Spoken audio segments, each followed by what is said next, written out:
ஸ்தோத்திரம். உங்கள் பாஸ்டருக்கு என்ன வாய்ஸ் இப்படி இருக்குது? டேங்கப்பா, என்ன வாய்ஸ், என்ன அனாயிண்டட் வாய்ஸ் பாஸ்டர், என்ன உங்கள் வாய்ஸ் இப்படி இருக்குது? அப்படியே பரலோகமே இறங்குது பாடுங்க.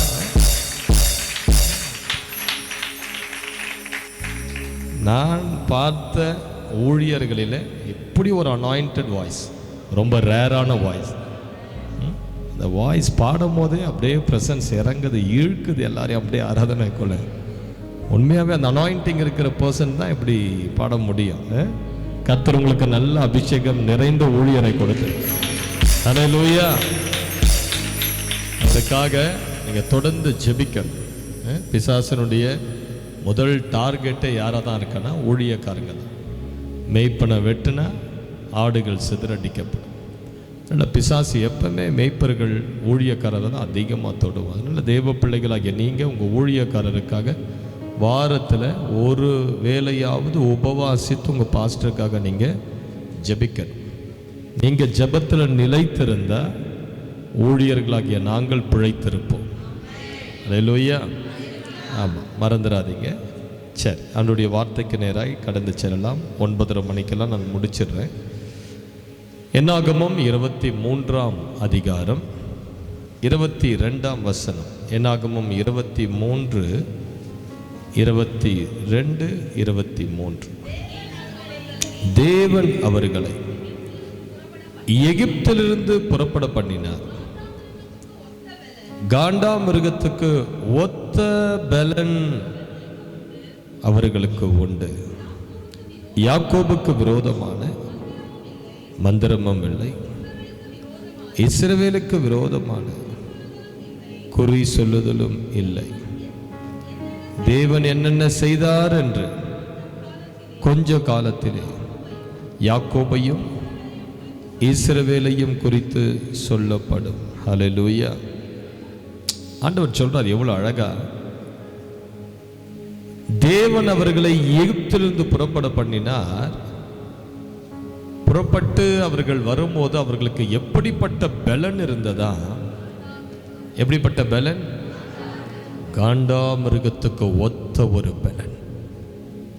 எகிப்தை விட்டு அவர்கள் வெளியே வந்த உடனே தேவன் ஒரு காரியத்தை செய்கிறார். என்ன காரியம்னா, இவர்கள் எகிப்தில் பலவீனப்பட்டு இருந்த மாதிரி இருக்கக்கூடாது. எகிப்து என்பது நமது பழைய வாழ்க்கைக்கு அடையாளம். பாவ வாழ்க்கை, இருள் சூழ்ந்த வாழ்க்கை, விக்கிரக வாழ்க்கை, தேவனை அறியாத வாழ்க்கை, இருள வாழ்ந்த வாழ்க்கை. இப்போ ஆண்டவர் என்ன பண்றாரு, அந்த எகிப்திலிருந்து உன்னை வெளியே கொண்டு வந்து கிறிஸ்து என்னும் கண்மலையில உங்களை கொண்டு வந்து நிறுத்தின பிறகு உங்களை ஆண்டவர் என்ன பண்றாரு, நீ எகிப்தில் வாழ்ந்தது போல பலவீனமா இருக்கக்கூடாது. நீ எகிப்தில் இருந்தது போல அழுதுகிட்டு இருக்கக்கூடாது. சில நேரங்கள் நமது வாழ்க்கையில போதுமான பலன் இல்லாம நம்ம என்ன பண்ணுகிறோம், சில சூழ்நிலைகளை எதிர்கொள்ள தடுமாறுகிறோம். அபிஷேகம் இல்லாத தடுமாறுகிறோம். தேவ வல்லமை இல்லாத உங்க சூழ்நிலை, உங்க பொருளாதார சூழ்நிலை, குடும்ப பிரச்சனை, சில பிசாசின் போராட்டம், சில வியாதியின் சூழ்நிலை, சில பள்ளத்தாக்கு, இதெல்லாம் நீங்க நடக்க நேரிடும் போது பலன் இல்லாமல் என்ன பண்றாங்க, நிறைய தேவ பிள்ளைகள் தடுமாறி அங்கதான் பின்மாற்றத்துக்கு திரும்பி எகிப்துக்கே போயிடுறாங்க. ஆனா ஆண்டவர் இவர்களுக்கு என்ன செய்யறாருன்னா, காண்டா மிருகத்துக்கு ஒத்த ஒரு பலனை தருகிறார். தலைமையில கையை வச்சு சொல்லுங்க, எப்ப நான் எகிப்திலிருந்து வெளியே வந்தனோ ஆண்டவர் எனக்கு காண்டா மிருகத்துக்கு ஒத்த பலன், காண்டா மிருகத்துக்கு ஒத்த பலன். இது எதை அடையாளப்படுத்துகிறதுனா, பரிசுத்த ஆவியானுடைய அபிஷேகத்தை இது அடையாளப்படுத்த. காண்டா மிருகத்துக்கு பலன் வந்து பரிசுத்த ஆவியினுடைய வல்லமையை அது அடையாளப்படுத்துகிறது. அப்ப ஆண்டவர் உங்களுக்கு எந்த பலனை கொடுக்க விரும்புகிறார்? பரிசுத்த ஆவியானுடைய பலனை கொடுக்க விரும்புகிறார். ஒரு அபிஷேகத்தை கொடுக்க விரும்புகிறார். நல்லா கேளுங்க, இந்த அனாயிண்டிங், இந்த தேவ பலன் உங்க வாழ்க்கையில, கிறிஸ்தவ ஜீவியத்தில் உங்களுடைய தனிப்பட்ட வாழ்க்கையில செயல்படும் போது தான் அதுக்கு கீழே ஒரு வாக்கு தத்தத்தை கர்த்தர் கொடுக்கிறாரு. யாக்கோபுக்கு விரோதமான மந்திரவாதம் இல்லை, இஸ்ரவேலுக்கு விரோதமான குறி சொல்லுதல் இல்லை, யாருக்கு விரோதமா மந்திரவாதம் இல்லை. எவனுக்கு காண்டாமிருகத்துக்கு ஒத்த பலன் இருக்கிறதோ, யாருக்கு விரோதமா சர்ப்பங்கள் செயல்படாது, யாருக்கு காண்டாமிருகத்துக்கு ஒத்த பலன் இருக்கிறதோ, யாருக்கு பாவத்தை ஜெயிக்கிற ஒரு பலன் உண்டு, காண்டாமிருக பலன் உள்ளவனுக்கு தான்.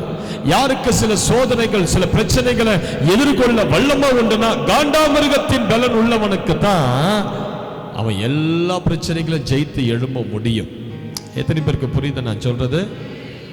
ஜெர்மனி தேசத்துல முதல் ஒரு மிஷனரியா சென்ற ஒரு தேவ மனிதர் பிரதர் வில்பிரெட் என்று சொல்லக்கூடிய ஒரு தேவ மனிதர் ஜெர்மனி தேசத்துல முதல் சுவிசேஷத்தை கொண்டு சென்றவர். அப்ப அந்த இடத்துல பார்த்தீங்கன்னா பயங்கரமான காட்டுவாசி மக்கள். அந்த காட்டின மக்களுக்கு இருந்த ஒரு பெரிய நம்பிக்கை என்னன்னா, அவர்களுக்கு ஒரு பெரிய ஒரு மரம், அந்த மரத்துல அவர்களுடைய முன்னோர்களுடைய ஆவிகள் எல்லாம் மந்திரம் பண்ணி அந்த மரத்துல கட்டி வச்சிருந்தாங்க. இந்த மரத்துல போய் எந்த மனுஷன் என்ன விண்ணப்பம் பண்ணாலும் அந்த ஆவிகள் வந்து அந்த குடும்பத்திற்கு அதை செய்து கொடுக்கும். அதனால அந்த அந்த அந்த குறிப்பிட்ட அந்த கூட்டத்தினுடைய நம்பிக்கை எல்லாமே, இந்த மரம் தான் எங்களுக்கு கடவுள், இந்த மரத்தில் இருக்கிற எங்கள் முன்னோர்களுடைய ஆவிகள் தான் எங்களுடைய தெய்வங்கள், இந்த மரம் தான் எங்களை வாழ வைக்குது, இந்த மரம் தான் எங்களுக்கு மழையை கொடுக்குது, தண்ணீர் கொடுக்குது, உணவு கொடுக்குது, இந்த மரம் தான் எங்களுடைய குலதெய்வம்னு சொல்லி அந்த மரத்தையே ஒரு தெய்வமாக நம்பி கொண்டிருந்தாங்க. அந்த நேரத்தில் தான் இந்த பிரதர் வில்பிரெட் என்று சொல்லக்கூடிய இந்த மிஷனரி பயங்கர ஹெவி அனாயிண்டட் பர்சன். அவர் அந்த காட்டின வாசிகளுக்கு ஊழியம் செய்ய சென்று இயேசு வல்லமையானவர் சொல்லும் போது அவங்க சொல்றாங்க, இந்த மரத்தை காட்டிலுமா அவங்க இயேசு வல்லமையானவர், அவர் நல்லவர்னு அவர் எங்கள் இயேசு பெரியவர்னு சொன்னா இந்த மரத்தை காட்டிலுமா அவங்க இயேசு பெரியவர், என் இயேசு நல்லவர்னு சொன்னா இந்த மரம் எங்களுக்கு தேவையானதெல்லாம் கொடுக்குது, இந்த மரத்தை காட்டிலுமா அவங்க இயேசு நல்லவர். என்ன சொன்னாலும் அவர்களுக்கு அந்த மரத்தையே அவர்கள் குறித்து சொல்லி கொண்டிருந்தாங்க. அப்போ பயங்கரமான ஒரு சவால் வந்தது. அந்த ஜனங்க இவர்கிட்ட வந்து என்ன சொன்னாங்க, உன் இயேசு வல்லவர்னா இந்த மரத்துக்கு விரோதமா நீ எழுந்து நில்லு, இந்த மரத்தை வெட்டி போடு பார்க்கலாம். ஏன்னா அந்த மரத்துக்கு முன்பதாக வந்து நின்று சவால் விடுகிற யாரும் அந்த மரத்துக்கு கீழே ரத்தம் கக்கி செத்துருவான். அவ்வளவு கொடிய ஆவிகள் அப்படியே அவர்கள் மேல இறங்கி அவர்களை கொன்னுடும். பிரதர் வில்பிரெட் என்ன பண்ணாரு, கையில ஒரு கோடாரி எடுத்தாரு, இயேசுவின் நாமத்தை சொல்லி சொல்லி சொல்லி அந்த மரத்தை வெட்ட ஆரம்பிச்சார். மரத்தை வெட்டி தனி மனிதனாக அவ்வளோ பெரிய மரத்தை பொத்துன்னு சாய்த்தார். அந்த ஜனங்கள்லாம் ஓடி வந்து சொன்னாங்க, எவ்வளோ பேர் இந்த மரத்துக்கு முன்பதாக நின்று ஒரு வார்த்தை பேசுறாலும் பிழைக்க முடியாது, இந்த மரத்தை அப்படி வெட்டணும்னு எழும்பின ஒருத்தர் கூட உயிரோடு இல்லை, ஆனா நீ இந்த மரத்தை வெட்டி வீழ்த்திட்டினா இந்த மரத்துல இருந்த எங்கள் முன்னோர்களின் ஆவிகளின் வல்லமையை காட்டிலும் நீ சொல்லுகிற இயேசு கிறிஸ்துவின் வல்லமை பெரியது. அல்லேலூயா, அல்லேலூயா. தேவன் ஆண்டவருடைய பிள்ளைகளுக்கு அப்படிப்பட்ட ஒரு பலனை கொடுக்க விரும்புகிறார். உங்களுக்கு விரோதமா இன்று சவால் விடுகிற சில சூழ்நிலைகள், சில போராட்டங்கள், சில பொருளாதார பிரச்சனைகள், உன் குடும்பத்தை ஆட்டி படைக்கிற சில துன்பங்கள், இன்னல்கள், உபத்திரவங்களை தேவ பலனை கொண்டு, காண்டாமிருகத்துக்கு ஒத்த பலனை கொண்டு நீ எழும்பி அவைகளை முறியடித்து போட வேண்டும் என்று கர்த்தர் விரும்புகிறார். ஒரு அல்லேலூயான்னு சொல்லுங்க பாரு. அல்லேலூயா. நல்லா கேளுங்க. இஸ்ரவேல் ஜனங்க எகிப்தை வெட்டி இப்ப தாண்டி வெளியே வந்துட்டாங்க. வனாந்திரத்தில் 40 ஆண்டுகள் நடக்கிறாங்க. சும்மா கிடையாது. நம்ம பைபிள் வந்து வாசிக்கும் போது 40 இயர்ஸ் அவங்க வனாந்திரத்தை, எப்படி அது 40 இயர்ஸ் நடக்க முடியும்? யோசிச்சு பாருங்க. நீங்க 40 வருஷம் அப்படின்னா என்ன ஆகுறது? வாழ்க்கையில பாதி வாழ்க்கை போச்சு. எதுல? வனாந்திரத்திலே போச்சு. வீடு இல்லை, வாசல் இல்லை, ஒண்ணுமே இல்லை வனாந்திரத்தில். எவ்வளோ கஷ்டப்பட்டு குழந்தைங்களை தூக்கிக்கிட்டு வயசானவங்களை நடக்க வச்சுக்கிட்டு, சாதாரணமான பிரயாணம் கிடையாது வனாந்திர வாழ்க்கை என்பது. அதுவும் இல்லாத அந்த வனாந்திரத்தை கிராஸ் பண்ணும்போது ஒவ்வொரு தேசங்களோடு கூட சண்டை போடணும். அதுதான் பெரிய விஷயம். எவ்வளோ ராஜாக்கள் வந்து நிற்கிறாங்க, யுத்தத்துக்கு வராங்க. ஏய், என் தேசத்தை நீ தாண்டிடுவியா, என் தேசத்தை தாண்டி போயிடுவியா, சண்டைக்கு வராங்க. எவ்வளோ யுத்தங்கள், எவ்வளவோ பாடுகள், சண்டைகள். அப்படி இவங்க ஒவ்வொரு தேசத்தையும் அடிச்சு நொறுக்கி ஜெயம் எடுத்து ஒரு தேசமும் இவர்களுக்கு விரோதமா நிற்க முடியல. ஏன் தெரியுமா? ஏன்னா மோசே ஒரு ஜெபம் பண்றார், கர்த்தாவே எழுந்தருளும், எங்களுக்கு முன்பதாக போய் எங்கள் சத்துருக்களை சிதறடியும். அந்த ஒரு ஜெபத்தின் வல்லமை என்ன பண்ணுச்சு? இஸ்ரவேல் ஜனங்களுக்கு முன்பதாக ஆண்டவரே நடந்து போய் என்ன பண்றாரு? யுத்தம் செய்கிறார். யுத்தம் உங்களுடையதல்ல, என்னுடையது. எகிப்தை விட்டு வரும் போதே வந்த பிறகு கர்த்தர் கொடுத்த முதல் வாக்கு தத்தமே அதுதான். இனி யுத்தம்லாம் உங்களுடையதல்லப்பா, யுத்தத்தை நான் உங்களுக்காக செய்கிறேன். இந்த இஸ்ரவேல் ஜனங்களை கானானுக்குள்ள கொண்டு போய் சேர்க்கிற வரையிலும் யார் யுத்தம் பண்ணா? கர்த்தர் யுத்தம் பண்ணினார். ஆண்டவர் யுத்த வீரர்களெல்லாம் முறியடித்தார், அந்தகார சேனைகளை முறியடித்தார். இப்போ அப்படியே நடந்துட்டு வராங்க, க்ளோஸா கிட்ட வந்துட்டாங்க, கானானுக்கு கிட்ட வந்துட்டாங்க. இப்போ இன்னும் கொஞ்ச தூரம் பிரயாணத்தில் கானானை தொற்றுவாங்க. இப்போ அந்த இடத்துல மோவாப் என்கிற ஒரு தேசத்தை அவர்கள் கடக்கணும். இப்போ இந்த மோவாப் என்கிற தேசத்தை அவர்கள் கடந்தாதான் அடுத்தது அவர்கள் கானானுடைய எல்லைக்குள்ள கால் வைக்க முடியும். ஏற்கனவே எல்லையை உடைச்சிட்டு உள்ள போயிட்டாங்க. இப்போ இந்த மோவாப் என்பது ஒரு கேட்வே, கானானுக்குள் நுழையக்கூடிய ஒரு கதவு. இப்போ இந்த மோவாப் ராஜா பார்க்கறான், பாலாக் என்று அவன் பெயர். அவன் பார்க்கறான், அடடட, இவங்க எமோரியன் ராஜா சீகோன், ஓகு, இப்படி 2 ராஜாக்களை அடிச்சு காலி பண்ணிட்டாங்க. அவங்க 2 ராஜாக்கள் தான் அந்த கானான் தேசத்தின் எல்லை ஆவிகளை போல நெடியவர்கள் அப்படின்னு பைபிள் சொல்லுது. இவ்வளவு பெரிய ஆட்களையே காலி பண்ணிட்டு வந்துட்டாங்க, நம்மெல்லாம் ஏமாத்திரோம், கதவையே உடைச்சிட்டு உள்ள வந்துட்டாங்களே, ஏமாத்திரோம். சரி, இப்போ இந்த ஜனங்களை நம்ம மேற்கொள்ளணும்னா சாதாரணமாக இவங்க கிட்ட யுத்தம் பண்ண முடியாது. இவங்களுக்கு மந்திரம் வச்சாதான் முடியும். என்ன வச்சாதான் முடியும்? மந்திரம் வச்சாதான் முடியும். அதனால என்ன பண்றான் இந்த மோவாப் ராஜா? யாரு சிறந்த மந்திரவாதி? சில நேரங்கள் உன்னை வீழ்த்த உன் எதிராளிகளுக்கு மந்திரம் தான் பயன்படும். உன்னை அடிக்கணும், உன் குடும்பத்தை நொறுக்கணும், உன்னை கடன் பிரச்சனையில தள்ளணும், உன் குடும்பத்தை செதறடிக்கணும், உனக்கும் உன் கணவரையும் பிரிக்கணும், உன்னை ஒண்ணுமே இல்லாத ஆக்கணும், இந்த ஊரை விட்டே உன்னை துரத்தணும், நீ நல்லா இருக்கக்கூடாது, செழிப்பா இருக்கக்கூடாது, நீ வாழ்க்கையில நொந்து அவமானப்பட்டு நீ தரையோடு தரையாயிடணும். அப்படி உனக்கு விரோதமா சில ஜனங்க மந்திரத்துல எழும்புவான். மோவாப் ராஜா இஸ்ரவேல் ஜனங்களுக்கு விரோதமா அப்படிதான் மந்திரம் செய்ய எழும்பினான். இப்போ இந்த மந்திரம் செய்ய யாரை தெரிந்து கொள்ளலாம்? யாரை தெரிந்து கொள்ளலாம்? பீலையாம் என்று சொல்லக்கூடிய ஒரு குறி சொல்லுகிறவன். பீலையாம் என்று சொல்லக்கூடிய ஒரு குறி சொல்றான். இவன் பார்க்கிறதுக்கு ஒரு தேவ ஊழியக்காரனை போலவே தன்னை அடையாளம் காட்டி கொள்ளுவான். இவன் கர்த்தர்னு சொல்லுவான். ஆனா அவனுக்கு பின்பதாக இருக்கிறது எல்லாமே மாந்திரிகத்தின் சக்தி. அவனை குறித்து யோசுவா புத்தகத்தில் யோசுவா 14:22 யோசுவா 14:22 பேயோரின் குமாரனாகிய பீலையாம் என்னும் குறி சொல்லுகிறவன். என்ன சொல்லுகிறவன்? குறி சொல்றவன். இவன் எப்படிப்பட்டவன்?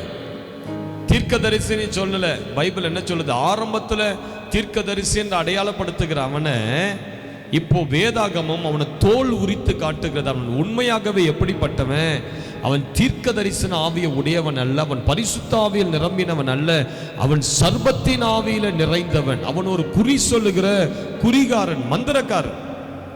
அல்லேலூயா. புரியுதா நான் சொல்றது உங்களுக்கு? பீலையாம் என்றால் என்ன அர்த்தம்னா டெஸ்ட்ராயர் அப்படின்னு அர்த்தம். டெஸ்ட்ராயர், அழிக்கிறவன். ஒரு தேவ மனிதனுக்கு அழிக்கிறவன் பேர் வைக்க முடியாது. அவன் ஒரு பிசாசின் மகன். அதனால தான் அவனுக்கு அவருடைய பெற்றோர்கள் என்ன பேர் வச்சிருக்கிறாங்க? டெஸ்ட்ராயர். இவன் ஜனங்களை அழிக்கிறவன். அவன் எப்படிப்பட்டவனா இருக்கிறான்? தேசத்திலே பிறந்த பெரிய மந்திரவாதி. இப்போ பீலையாம் என்ன பண்றான்? இவரை கூப்பிட்டு அனுப்புறான். போய் காசு கொடுத்து அவனை கூட்டிக்கிட்டு வாங்க. முதல்ல அவன் மறுக்கிற மாதிரி இருந்தாலும் அவன் மனசு வந்து ஐயோ இவ்வளோ காசு கொண்டு வந்தாங்க, நம்ம வேணான்னு சொல்லிட்டோம். அவன் மனசெல்லாம் அந்த காசு மேல படன்னு நினைக்க. சரி, எப்படியோ கன்வின்ஸ் பண்ணி அவனை கூட்டிக்கிட்டு வந்துட்டாங்க. கூட்டிக்கிட்டு வந்துட்டு போன ஒரு மலை மேல போய் நிறுத்துறாங்க. மலை மேல நிறுத்தி அந்த இடத்துல என்ன பண்றான்? 7 பலிப்பிடங்களை கட்டுறான். யாருக்கு? கர்த்தருக்கா? இல்ல, பிசாசுக்கு. 7 பலிப்பிடங்கள். அவன் இஸ்ரவேல் ஜனங்களை சபிக்க கட்டப்படுகிற பலிப்பிடங்கள். இந்த பலிப்பிடங்களை கட்டி அந்த ஒவ்வொரு பலிப்பிடத்திலையும் ஒரு எருதையும் ஒரு ஆட்டையும் பலியிடு. ஒவ்வொரு பலிப்பிடத்தின் மேலேயும் ஒரு காளை ஒரு ஆடு, ஒரு காளை ஒரு ஆடு, ஒரு காளை ஒரு ஆடு. சாத்தானுக்கு ரத்தம் சிந்தலாம். சில மந்திரவாதிகள் என்ன செய்வாங்கன்னா, ஆட்டை வெட்டி கோழியை வெட்டி அந்த ரத்தத்தை பிசாசுக்கு குடிக்க கொடுத்து, அந்த ரத்தத்தை குடித்த பிசாசு பலன் கொண்டு அந்த குடும்பத்தை வந்து ஏவல் செய்வனை ஆவியாக வந்து தாக்கும். இவன் அந்த மாதிரி ஒரு விஷயத்தை தான் இங்கே செய்கிறான்.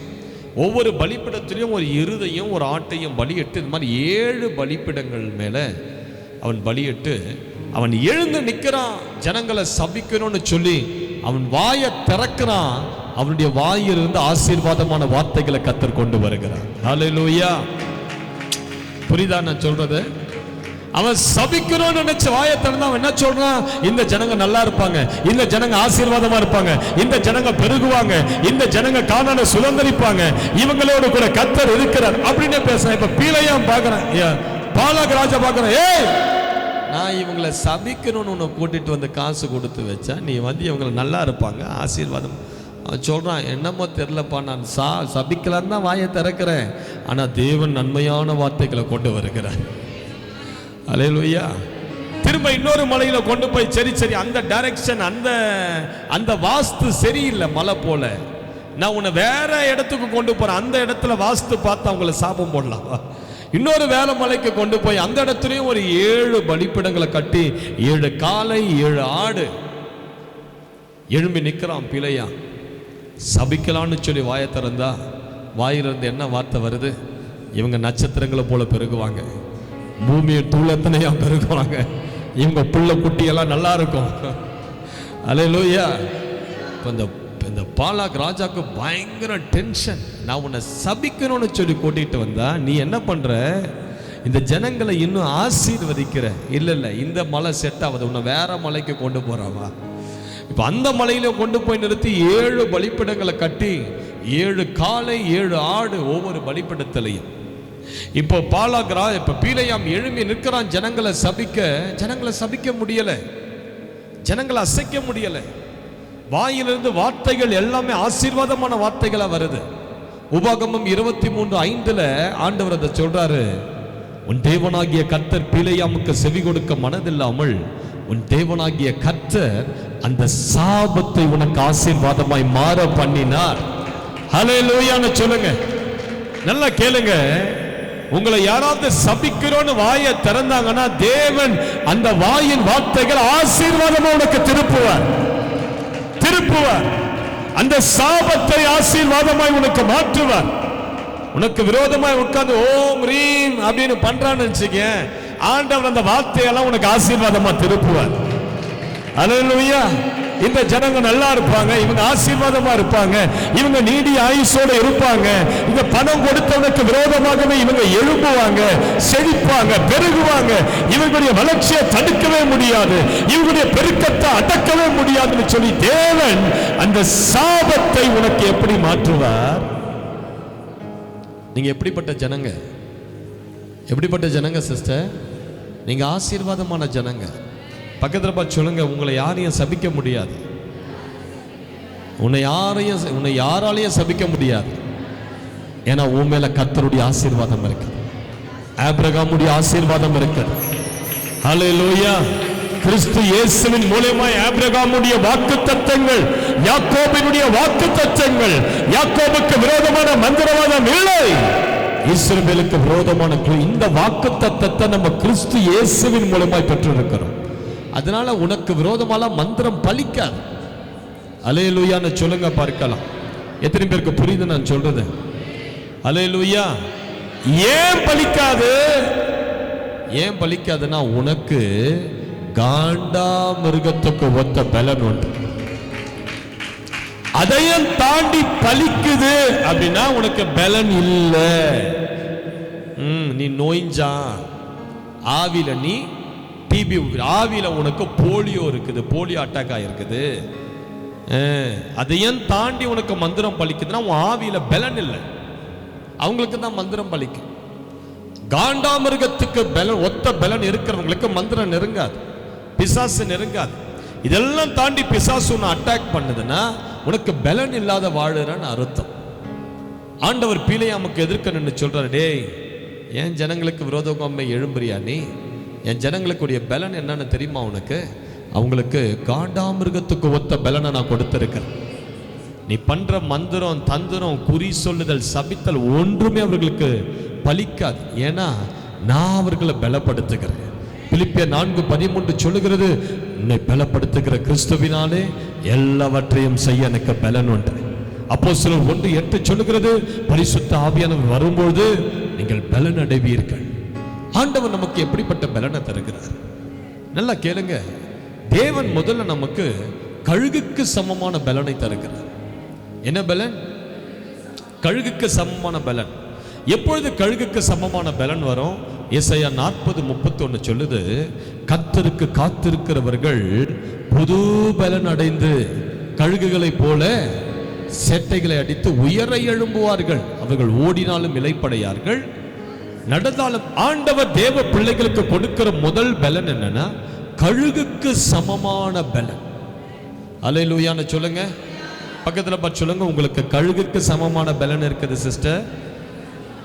கழுகுக்கு சமமான பலன் எப்ப வரனா, எந்த மனுஷன் கர்த்தரை தேடுறானோ, எந்த மனுஷன் வாரத்துல ஒரு நாளாவது உபவாசத்துல உட்கார்றானோ, எந்த மனுஷன் உலக வேலைலாம் இருக்கட்டும், முதல்ல கர்த்தர் சமூகம் தான் முக்கியம், ஆண்டவருடைய பிரசன்னம் தான் முக்கியம், வேத வசனம் தான் முக்கியம்னு சொல்லி தினந்தோறும் ஒரு குறிப்பிட்ட நேரத்தை கர்த்தருக்கென்று பிரதிஷ்டை செய்து அந்த நேரம் முழுவதிலும் தேவ சமூகத்தில் இருக்கிறானோ, ஆண்டவர் சொல்றார், அவன் கழுகு போல எழும்புவான், உயர எழும்புவான், அபிஷேக வல்லமையோடு எழும்புவான், வரங்கள் பெற்று எழும்புவான். அவன் ஓடினாலும் இளைப்படைய மாட்டான், நடந்தாலும் அவனுக்கு சோர்வு வராது. ஏன்? அவனுக்கு ஒரு கழுகுக்கு சமமான பலன் இருக்குது. ஹல்லேலூயா. அவனை புயல் காற்று ஒண்ணும் பண்ண முடியாது, மழை ஒண்ணும் பண்ண முடியாது. கழுகு பார்த்திருக்கீங்களா? அது புயல் காற்றுக்கு பறந்து ஓடுகிற பறவை கிடையாது.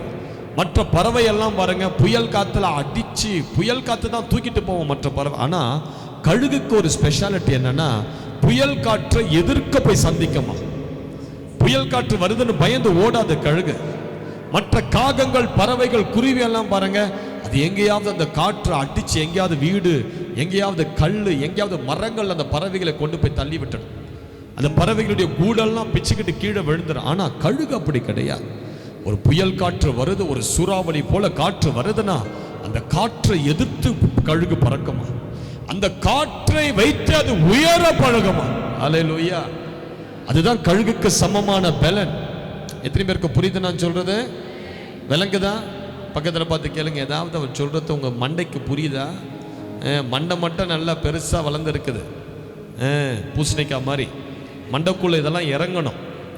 உனக்கு கழுகுக்கு சமமான பலன் வரணும்னா நீ ஜெபிக்கணும், தேவ சமூகத்தில் காத்திருக்கணும். காத்திருக்காத உங்களுக்கு பலன் வராது. எந்த பிள்ளை, எந்த குடும்பத்தில் ஜெபம் இருக்குதோ அந்த குடும்பம் பாருங்க சீக்கிரத்தில் ஆசீர்வாதமா இருக்கும்.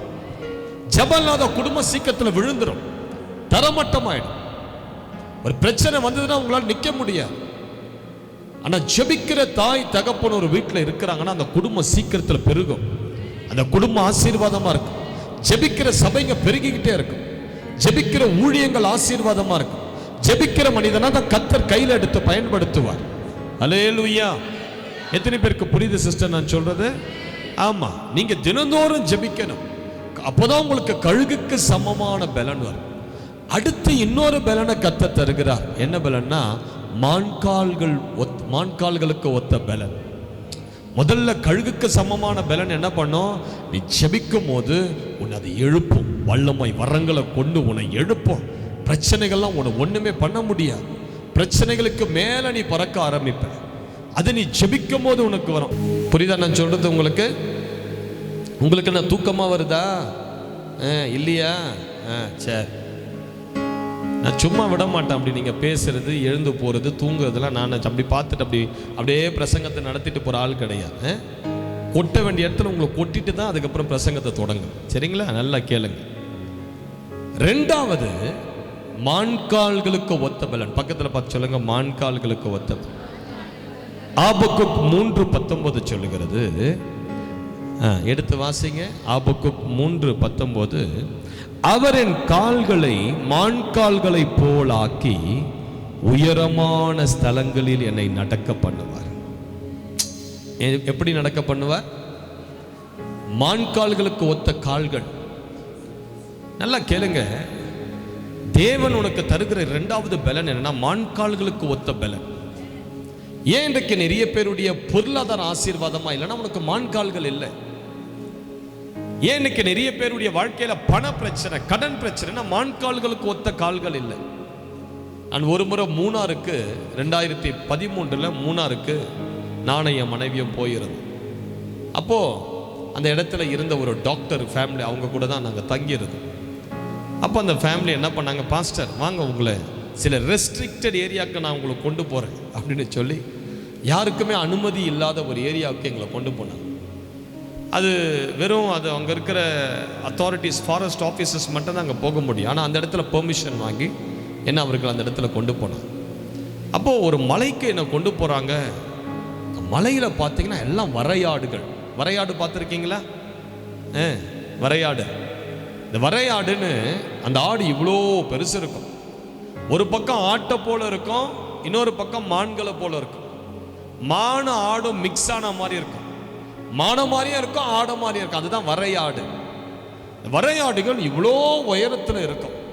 அதுங்க கிட்டலாம் யாரும் போகவே முடியாது. இந்த வரையாடுகள் எங்க இருக்குன்னா மலை மேல தான் இருக்கும். அதுவும் எப்படிப்பட்ட மலை மேல தெரியுங்களா?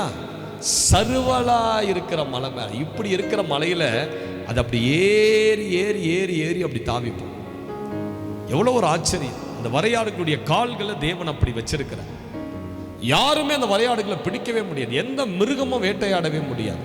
புலியோ சிங்கமோ சிறுத்தை புலியோ ஒன்றுமே வேட்டை. ஏன்னா அதுங்க செங்குத்தான மலையில் அப்படியே ஏறி ஏறி ஏறி ஏறி போகும். யூடியூப்பில் போய் போட்டு பாருங்கள், வரையாடு எப்படி தாவுதுன்னு பாருங்கள்.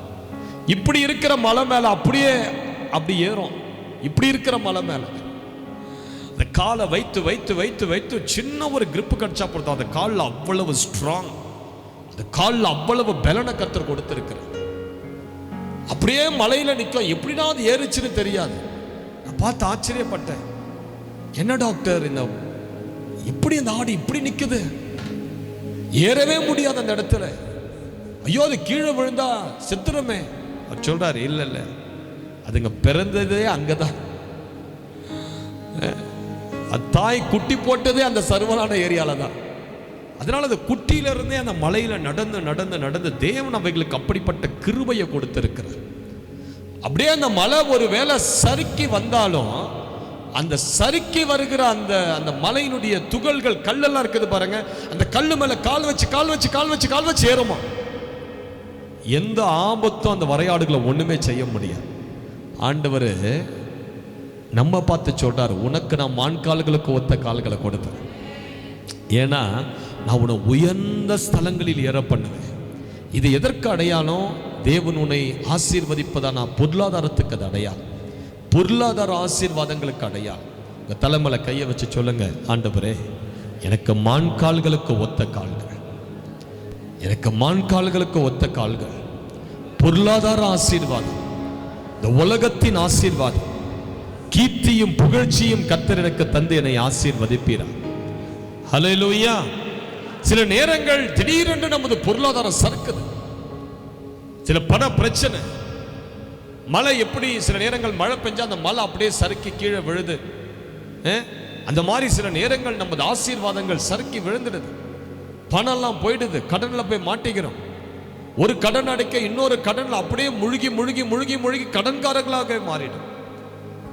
திருமணத்துக்காக கடன் வாங்கி பிள்ளைகளையும் கடன்காரர்கள் ஆக்கி கடன்லயே முழுகி சிக்கி தவிக்கிறோம். எப்படிதான் அந்த கடனை விட்டு வெளியே வருவதுன்னு தெரியல. நல்லா கேளுங்க, தேவன் இந்த நேரத்தில் தான் உனக்கு மான்கால்களை கொடுக்க விரும்புகிறார். உன்னை பொருளாதாரத்தை பிசாசு தாக்கும் போது நீ அந்த சரிவோடு நீ அப்படியே சரிந்து விடாதபடி அதன் மத்தியிலே நீ ஏறி உயர்ந்த ஸ்தலங்களுக்கு செல்ல தேவன் உன்னை மான்கால்களை போல பலன்படுத்த விரும்புகிறார். ஹல்லேலூயா. உனக்கு மான்கால்களுக்கு ஒத்த பலன் இருக்குமானால் உன் பொருளாதாரம் சரியாது, நீ கடன்ல போய் சிக்க மாட்ட. ஹல்லேலூயான்னு சொல்லுங்க பார்க்கலாம். முதல்ல கழுகுக்கு சமமான பலன் இது. உனக்குள்ள ஆவியின் வல்லமையும் ஆவியின் வரங்களையும் உனக்கு விரோதமாக எதிரிட்டு வருகிற சூறாவளி போன்ற காற்றுகள் மழை மேகங்களையும் தாண்டி பறக்கக்கூடிய ஒரு உன்னத பலனை கர்த்தர் கொடுக்கிறார். இரண்டாவது உன்னை ஆசீர்வதிக்க உனக்கு மான்கால்களுக்கு ஒத்த பலன். மூன்றாவது காண்டா மிருகத்துக்கு ஒத்த பலன். பக்கத்தில் பார்த்து சொல்லுங்க, உங்களுக்கு காண்டா மிருகத்துக்கு ஒத்த பலன் உண்டு. காண்டா மிருகத்துக்கு ஒத்த பலன். நல்லா கேளுங்க, ஏன் ஆண்டவர் காண்டா மிருகத்தோடு கூட கம்பேர் பண்றார்?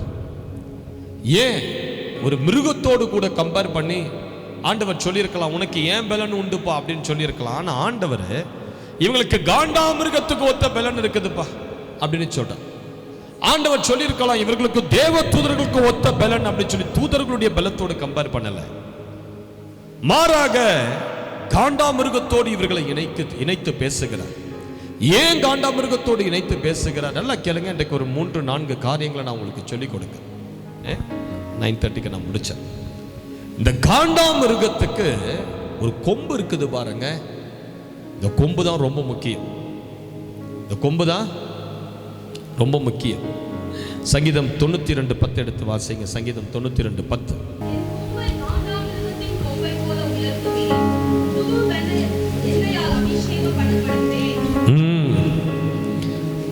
என் கொம்பை,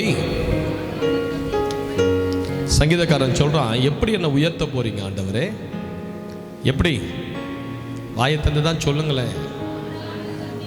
காண்டா மிருகத்தின் கொம்பை போல என் கொம்பை நீர் உயர்த்துவீர். காண்டா மிருகத்தின் கொம்பை போல உயர்த்துவீர், புது எண்ணெயால் அபிஷேகம் பண்ணப்படுகிறேன். நல்லா கேளுங்க, இந்த காண்டா மிருகத்துக்கு கொம்பு ரொம்ப முக்கியம். இந்த கொம்பு இருக்கிற காண்டா மிருகம், எந்த காண்டா மிருகத்துக்கு நீளமான கொம்பு இருக்குதோ அந்த காண்டா மிருகம் தான் அந்த கூட்டத்துக்கே ராஜா. யாரு? விலங்குதா விலங்குலையா உங்களுக்கு? தமிழ் தெரியுதா? சரி. எந்த காண்டா மிருகத்தினுடைய கொம்பு நீளமா இருக்குதோ, வளர்ந்து இருக்குதோ, உயரமா இருக்குதோ, கூர்மையா இருக்குதோ, அந்த காண்டா மிருகத்தை தான் மற்ற காண்டா மிருகங்கள் ராஜாவாக, தலைவனாக தேர்ந்தெடுக்கணும். இப்ப இந்த கூட்டத்துக்கே யார் தலைவனாக இருப்பா? எந்த காண்டா மிருகத்தினுடைய கொம்பு நீளமா உயர்ந்து இருக்கிறதோ அவர் தான் மற்ற காண்டா மிருகங்களுக்கெல்லாம் ராஜாவாக இருப்பார். அப்ப இந்த கொம்பு எதை அடையாளப்படுத்துறதுன்னா, உன்மேல கர்த்தர் வைத்த ஒரு ராஜரிக அபிஷேகம். அல்லேலூயா. உங்க மேல கர்த்தர் எதை வைத்திருக்கிறாரு? ஒரு ராஜரிக அபிஷேகம். வெளிப்படுத்தல் 1:6 சொல்லுகிறது, நமது பாவங்களை அவருடைய இரத்தத்தால கழுவி பிதாவாகிய தேவனுக்கு முன்பதாக நம்ம எப்படி கொண்டு போய் நிறுத்தி இருக்கிறாரா?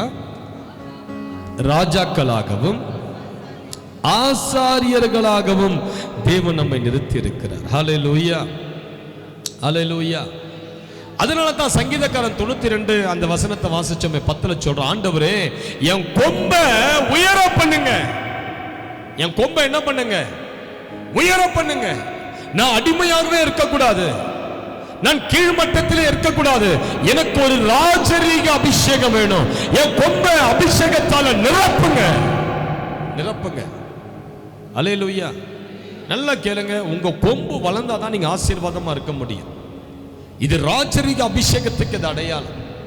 நீங்க வளரணும். வேலையில் இருக்கீங்களா? வேலையில நீங்க டாப்ல இருக்கணும். படிக்கிறீங்களா? டாப்ல இருக்கணும்.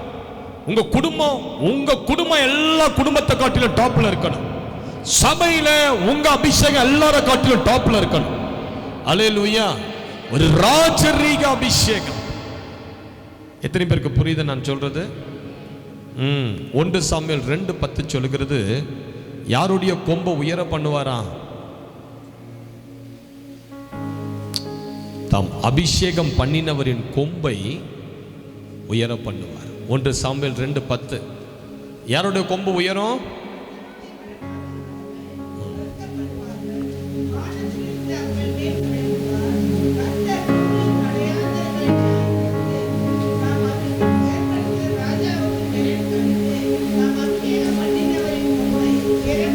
யாரு கொம்பு உயரும் சிஸ்டர்? பக்கத்துல பார்த்து சொல்லுங்க, யாரு கொம்பு வளரும் தெரியுமா? அபிஷேகம் இருக்கிறவன் கொம்பு தான் வளரும். பக்கத்துல பார்த்து சொல்லுங்க, யாரு கொம்பை உயர பண்ணுவாராம்? அபிஷேகம் பண்ணினவரின் கொம்பை. அல்லேலூயா. உங்க மேல அபிஷேகம் இருக்கும் போது என்ன நடக்கும்? உன் கொம்பை கர்த்தர் உயர பண்ணுவார். வருஷம் நீ உயர்வ. உனக்குள்ள இருக்கிற மேன்மை, உன்னுடைய ஆசீர்வாதங்கள், ஊழியங்கள், உனக்கு இருக்கிற கொஞ்சம் வருஷம் பெருகி கொண்டே இருக்கும். அது வளர்ந்து கொண்டே இருக்கும். அல்லேலூயான்னு சொல்லுங்க பார்க்கலாம். விளங்குதான் நான் சொல்றது? யாக்கோபு தன் மாமனார் லாபானை பார்த்து சொல்றான், நான் வருகிறதுக்கு முன்னாடி உங்களுக்கு இருந்தது கொஞ்சம், ஆனா நான் வந்த பிறகு இப்போ உங்களுக்கு அதிகமா இருக்குது. அபிஷேகம் பண்ணப்பட்டவன் ஒரு குடும்பத்தில் இருந்தானா அந்த குடும்பம் பெருகும், அந்த குடும்பம் ஆசீர்வாதமா இருக்கும், அந்த குடும்பம் செழிப்பா இருக்கும். பிரதர், என் குடும்பத்தில் ஒரே கடன் பிரச்சனை, உன் மேல அபிஷேகம் இல்லை, அதுதான் பிரச்சனை. கடன் பிரச்சனையெல்லாம் தாண்டி உன் மேல அபிஷேகம் இல்லை, அதுதான் பிரச்சனை. உன் மேல பரிசுத்த ஆவியினுடைய வல்லமை இல்லை, அதுதான் பிரச்சனை. ஆண்டவர் சொல்றாரு, அபிஷேகம் பண்ணினவரின் கொம்பை உயர பண்ணுவார். அப்போ உன் மேல அபிஷேகம் இருக்குதுன்னா, ஆவியானவர் உன் மேல அசைவான நீ இடம் கொடுத்தினா உன் குடும்பம் பெருகும், பொருளாதாரம் பெருகும், ராஜாக்களை போல நீங்க எழுப்புவீங்க. நீங்க ஆண்டவருக்கு மேன்மை உள்ளவர்களா இருப்பீங்க. கீர்த்தியும் புகழ்ச்சியும் நீங்க அடைவீங்க. ஒரு அல்லேலூயான்னு சொல்லுங்க பார்க்கலாம். உன் கொம்பை கர்த்தர் உயர பண்ணணும்னா உனக்கு அபிஷேகத்தின் மேல ஒரு தாகம் வேணும். இன்னைக்கு ஏன் நிறைய சபைக்கு வந்த நிறைய பேர் நல்லா இல்லை, சும்மா நீங்க சபைக்கு வரீங்க, ஆனா உண்மையாவே உங்க குடும்பம் பிளெஸிங்கா இல்லை. சபையில ஒரு பொருள் வாங்கணும், ஒரு 10,000 ரூபாய் தேவைப்படுதுன்னா உங்களால கொடுக்க முடியல. அந்த அளவுக்கு ஒரு பொருளாதார நெருக்கடியில் இருக்கீங்க. ஏன் அப்படி இருக்கீங்க தெரியுங்களா? அபிஷேகம் இல்லை குடும்பத்துல, உங்க மேல அனாயிண்டிங் இல்லை, தாய் தகப்பன் மேல அபிஷேகம் இல்லை, விருத்தி அடைகிற ஒரு வல்லமை இல்லை, அபிஷேகம் இல்லை. அதனால தான் நீங்க அப்படியே சர்க்கிள்லயே இருக்கீங்க, சருவலான பாதையை நோக்கி போறீங்க. யார் மேல அபிஷேகம் இருக்கிறதோ, யார் மேல வழிந்தோடுகிற அபிஷேகம் இருக்கிறதோ, ஆண்டவர் சொல்றாரு, அவங்க கொம்பை நான் உயர பண்ணுவேன். அவங்க கொம்பு உயரும், ராஜரிக அபிஷேகத்தோட உயரும், கீர்த்தியும் புகழ்ச்சியும் அடைந்த அந்த குடும்பம் உயரும். அல்லேலூயான்னு சொல்லுங்க. எத்தனை பேருக்கு நான் சொல்றது விளங்குது சிஸ்டர்? அல்லேலூயா. அதனால நான் சொல்றேன், அபிஷேகத்துக்காக நீங்க நிறைய வாஞ்சிக்கணும். எதுக்காக வாஞ்சிக்கணும்? எதுக்கு உங்களுக்கு ஆராதனை நேரத்தில் அபிஷேகத்தை பெற்றுக்கொள்ளுங்கன்னு சொல்லி அபிஷேகத்தில் வழி நடத்துறார் ஊழியர். அபிஷேகம் வந்தால் தான் நீங்க நல்லா இருப்பீங்க, அது வந்தால் தான் நீங்க பெருகுவீங்க, செழிப்பீங்க, சூழ்நிலைகள் மாறும். ஹல்லேலூயா. ஒரு முறை ரீனாட் பாங்கே என்று சொல்லக்கூடிய ஒரு தேவ மனிதர் ஆப்பிரிக்கா காட்டில் ஒரு கூட்டத்தை நடத்தி கொண்டிருந்தார். அந்த நாட்களில் அவர் பயங்கரமான ஒரு எழுப்புதல் கூட்டங்களை ஆப்பிரிக்கா முழுவதும் ஆங்காங்கே நடத்தி கொண்டிருந்தார். அப்போ ஒரு குறிப்பிட்ட ஒரு பகுதியில் ஒரு வயல் நிலத்தின் மத்தியில் ஒரு கூட்டத்தை நடத்தினார். கிட்டத்தட்ட 5000க்கு மேற்பட்ட ஜனங்க அந்த காடுகளுக்குள்ள கடந்து வந்து அந்த கூட்டத்தில் பங்கு பெற்று தேவனுடைய வல்லமையால் நிரப்பப்பட்டு நிறைய பேர் சுகமாய் இயேசுவை ஏற்றுக்கொண்டு வீட்டுக்கு போனாங்க. அவர்கள் வீட்டுக்கு போகும்போது ரோடு கிடையாது, வயல்ல தான் வண்டியை ஓட்டிக்கிட்டு போனோம். அப்போ ரீனாட் பாங்கே என்ன பண்ணாரு, அந்த ஜெனரேட்டர்லாம் ஆஃப் பண்ணிட்டு, பயங்கர இருட்டாயிடுச்சு, ஜனங்கள்லாம் போயிட்டாங்க, பயங்கர இருட்டாயிடுச்சு. மேடையை விட்டு இறங்கி கீழே வந்து ஜெனரேட்டர்லாம் ஆஃப் பண்ணிட்டு தன் காரை எடுத்துக்கொண்டு தன்னோடு இருந்தவர்கள் எல்லாரையும் அனுப்பிட்டு தன் காரை எடுத்துக்கொண்டு பெரிய புட்கள் வளர்ந்திருக்கிற அந்த பாதையில காரை ஓட்டிக்கிட்டு போறார். எலிஃபண்ட் கிராஸ் என்று சொல்லக்கூடிய பெரிய பெரிய புட்கள், ஒவ்வொரு புல்லுமே அப்படி பார்க்கறதுக்கு யானை மாதிரி, யானையினுடைய துதிக்கை மாதிரி இருக்கமா, அவ்வளவு பெரிய பெரிய புல்கள். அதன் மத்தியில் அவர் காரை ஓட்டிக்கிட்டு போகும்போது திடீரென்று ஒரு வாலிபன் அப்படி குறுக்க வந்து நின்று அப்படி காரை அப்படி வழி மறைச்சிட்டான். இவருக்கு ஒரே பயம் வந்துடுச்சு, யார் இது, ஏதாவது நம்மளை பண்ண வரானா? அப்படியே ஜன்னலை கம்மியாக கொஞ்சம் இறக்கி காரில் வாட் யூ வாண்ட் அப்படின்னு கேட்டான். அவன் சொன்னானா, I want the anointing of the Holy Spirit, எனக்கு பரிசுத்த ஆவியினுடைய வல்லமை வேண்டும். உடனே காரை விட்டு இறங்கி, உனக்கு அதுதான் வேணும்னா இயேசுவின் நாமத்தால் பெற்றுக்கொள்ளுன்னு தொட அவன் தூக்கி வீசப்பட்டான். அவன் அதுக்கு பிறகு எழுந்து போயிட்டான்.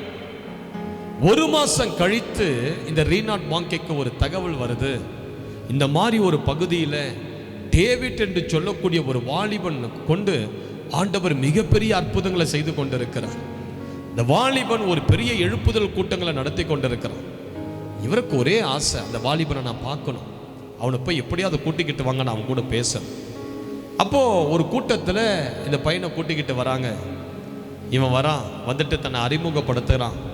பாஸ்டர் ரீனாட் பாங்கே, ஐ ஆம் டேவிட் அப்படின்னு சொல்கிறான். இவருக்கு அவனை பார்த்தோன்னும் ஒரே சந்தோஷம், கட்டி பிடிச்சி முத்தம் கொடுத்து உட்காரு, எப்படி நீ ஊழியம் ஆரம்பிச்ச, எப்படி நீ ஊழியம் செய்கிற? அவன் சொல்கிறான், உங்களால் தான் அதை செய்கிறேன்.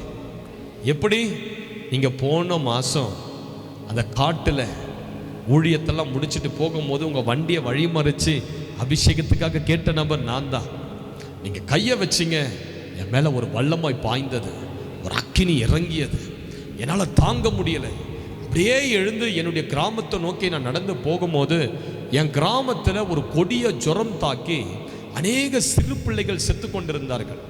அப்படி ஒரு அதிகாலை நேரத்தில் ஒரு அம்மா தன் செத்த பிள்ளை, ஆல்மோஸ்ட் செத்து போச்சு பிள்ளைக்கு இன்னும் ஒரு 5-10% தான் உயிர் இருக்குது, ஆல்மோஸ்ட் பிள்ளை டெட்டு. அப்படி தூக்கிட்டு அந்த பிள்ளைய மருத்துவர்களிடத்தில் கொண்டு போகிறாங்க.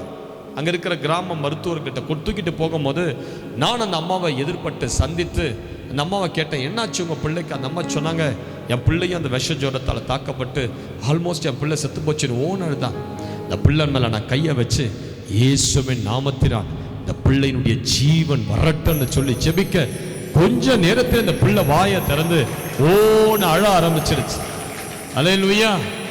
ஜுரம் அப்படியே கம்ப்ளீட்டா நின்று போச்சு.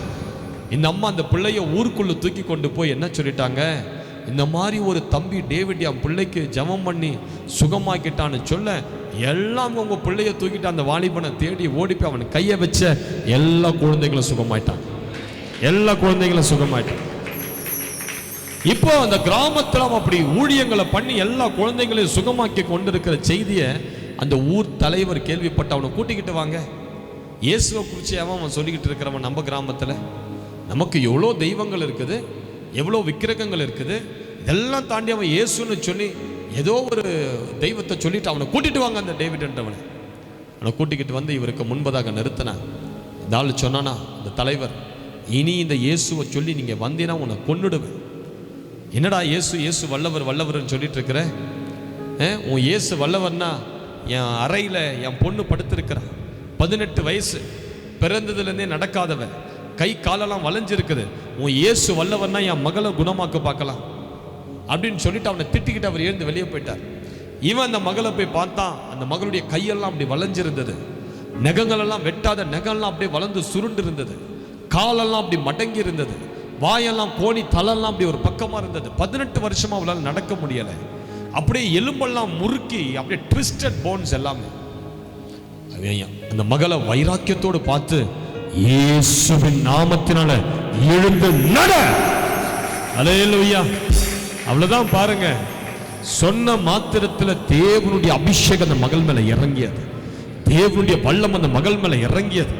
18 ஆண்டுகளா அப்படி திரும்பி இருந்த கையெல்லாம் அப்படியே சத்தமிட்டு அப்படியே எலும்பு முறிகிற அந்த சத்தம், எலும்பு ட்விஸ்ட் ஆகிற சத்தம், அப்படியே கையெல்லாம் அப்படியே நேரா நிமிர்ந்து, காலெல்லாம் நிமிர்ந்து, தலையெல்லாம் நிமிர்ந்து இந்த மகள் பெட்டை விட்டு இறங்கி அப்படியே நடந்து வெளியே வர ஆரம்பிச்சா.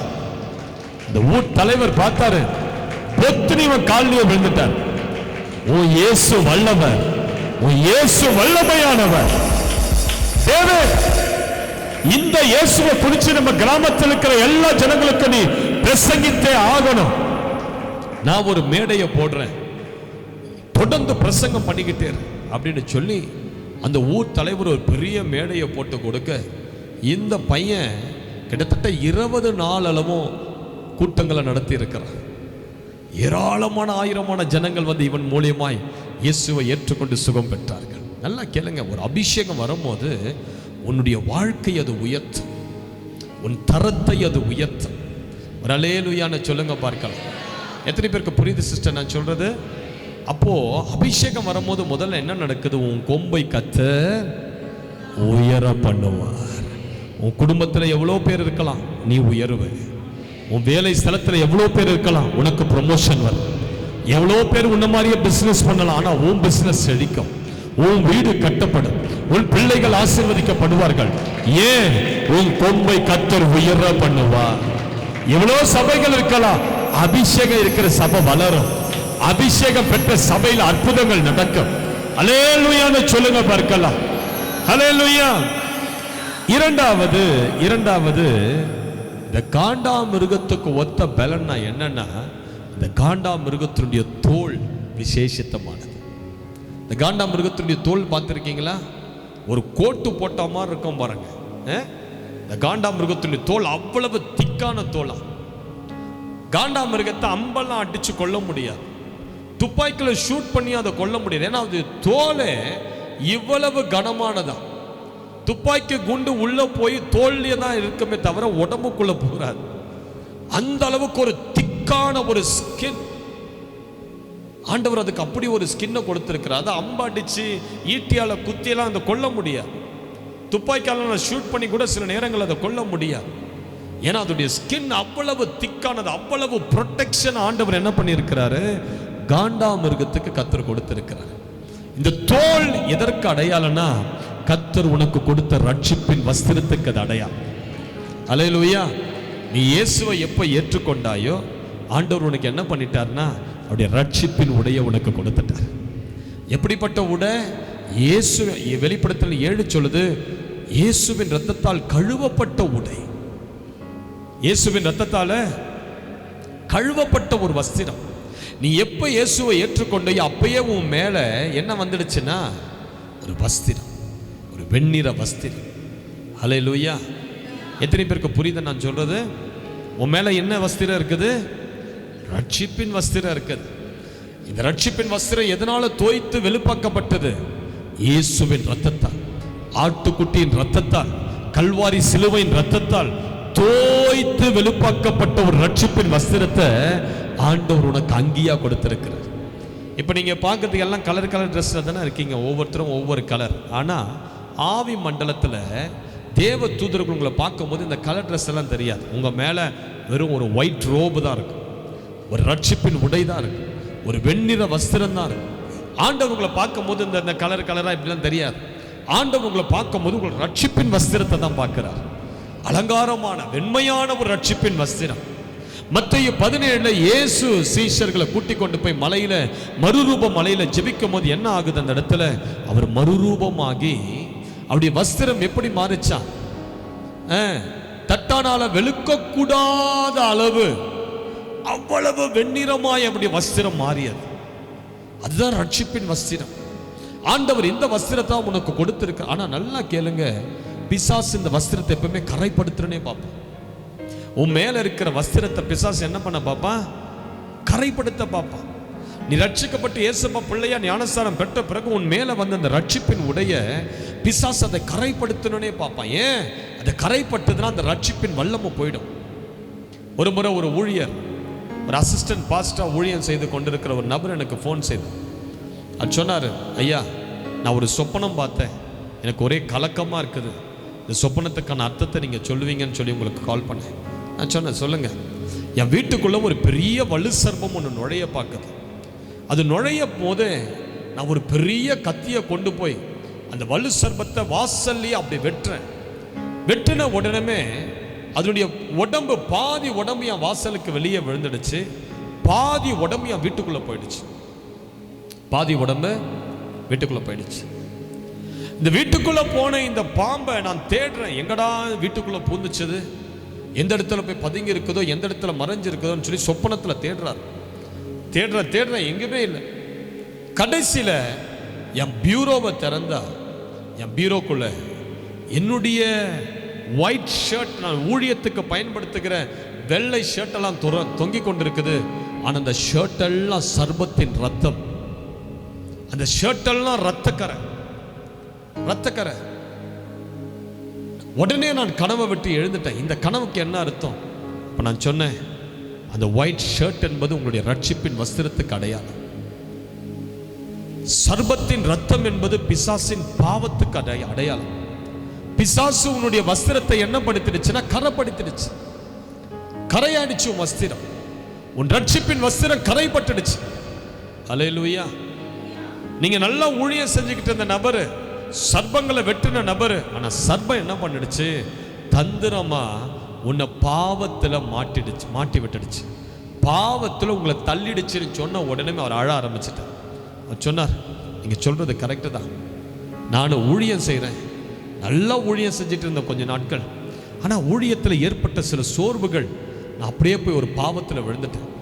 சபையிலேயே வர ஒரு பெண்ணுடைய விஷயத்தில் நான் விழுந்துட்டேன். அந்த பெண்ணு கூட நான் தவறாக நடந்து கொண்டேன். அதிலிருந்து என்னுடைய வல்லமெல்லாம் போயிடுச்சு, என்னுடைய அபிஷேகம்லாம் போயிடுச்சு, என்னுடைய கிருபையெல்லாம் போயிடுச்சு. என்னால் ஜெபிக்க முடியலை, உபவாசிக்க முடியலை. அன்றிலிருந்து எனக்குள்ள ஒரு சோர்வு. நல்லா கேளுங்க, பிசாசு அப்படிதான் உங்களை பாவத்தில் தள்ளி உங்கள் ரட்சிப்பினுடைய கரைப்படுத்த பார்ப்போம். கரைப்பட்ட ரட்சிப்பின் வஸ்திரத்தை உடைய மனுஷன் பிசாசை எதிர்க்கவே முடியாது, சாத்தானை எதிர்க்க முடியாது. அவனுக்கு விரோதமாக மந்திரம் செஞ்சு அந்த குடும்பத்தை அதை அடிச்சிடும். அவன் பொருளாதாரத்திலே செழிக்க மாட்டான், அந்த குடும்பத்துக்கு மேன்மை வராது, நல்ல காரியங்கள் அந்த வீட்டை தேடி வராது. ஏன்னா ரட்சிப்பின் வஸ்திரம் கரைப்பட்டு இருக்கிறது. எத்தனை பேருக்கு புரியுது நான் சொல்றேன்? இதனாலதான் இயேசு என்ன பண்றாரு, அவர் ரத்தத்தை உன் மேல மீண்டுமாய் ஊற்றி உன் ரட்சிப்பின் உடையை கழுவ வேண்டும் என்று கர்த்தர் விரும்புகிறார். ஒரு அல்லேலூயான்னு சொல்லுங்க பார்ப்போம். அல்லேலூயா. ஒருவேளை நீங்க ஏதாவது பாவத்தில் விழுந்து உன் ரட்சிப்பின் வஸ்திரம் கரைப்பட்டு இருந்தா, இந்த காலை விரல கர்த்தர் உனக்கு ஒரு தருணத்தை கொடுக்கிறார். கல்வாரி சிலுவையின் ரத்தம் உனக்காக இன்னும் ஊத்திக்கிட்டு தான் இருக்குது. இந்த கல்வாரி சிலுவையின் ரத்தம் இன்னும் சொட்டி கொண்டு தான் இருக்குது. இந்த கல்வாரி சிலுவை ரத்தம் இன்னும் அப்படியே காயங்கள்ல இருந்து, அப்படியே கைகள்ல இருந்து, தலையிலிருந்து, காலில் இருந்து, அப்படியே விழா பகுதியிலிருந்து, அப்படியே முதுகில் இருந்து அப்படியே ரத்தம் இன்னும் வழிந்து ஓடிக்கொண்டு தான் இருக்குது. நீ உன் ரட்சிப்பின் வஸ்திரத்தை கழுவ கல்வாரி சிலுவைக்கு முன்பதாக போய் நிற்பாயானால், இந்த காலை வேளையில ஆண்டவர் உன்னை கழுவி திரும்ப உன்னுடைய உடையை புதிய உடையாய் மாற்ற ஒரு வல்லமை நிறைந்த ஒரு தேவனாய் இருக்கிறார். ஒரு அல்லேலூயான்னு சொல்லுங்க பார்க்கலாம். அல்லேலூயா.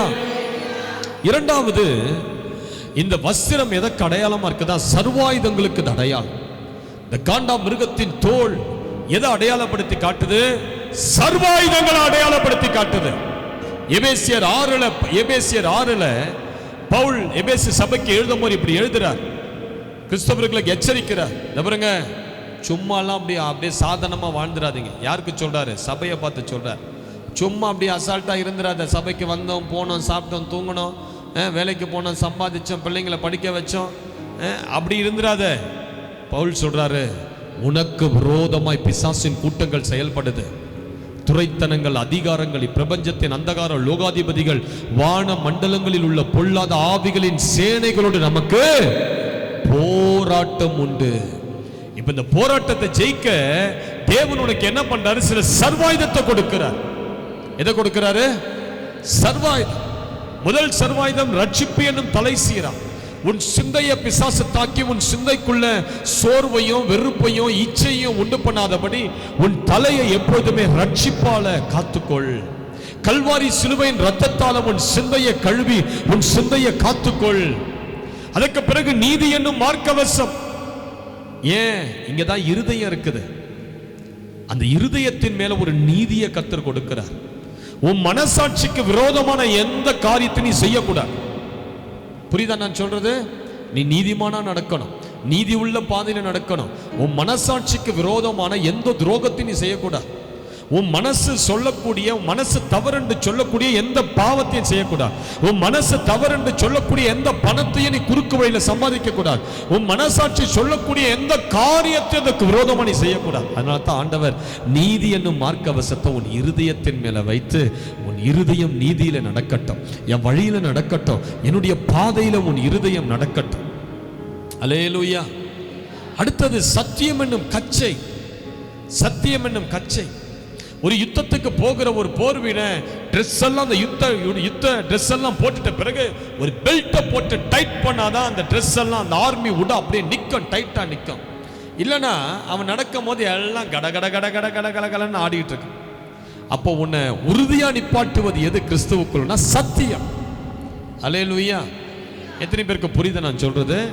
வசனத்தை வாசித்து வாசித்து வாசித்து அந்த வசனத்தின்படி நடப்பது தான் சத்தியம். அப்போ உன்னை எது உறுதியா நிப்பாட்டும்? உன்னுடைய சர்வாயுதங்க வஸ்திரங்கள் எல்லாம் எது டைட்டா பிடிச்சு அப்படி நிப்பாட்டனா? எது நிப்பாட்டனா? சத்தியம். அல்லேலூயான்னு சொல்லுங்க.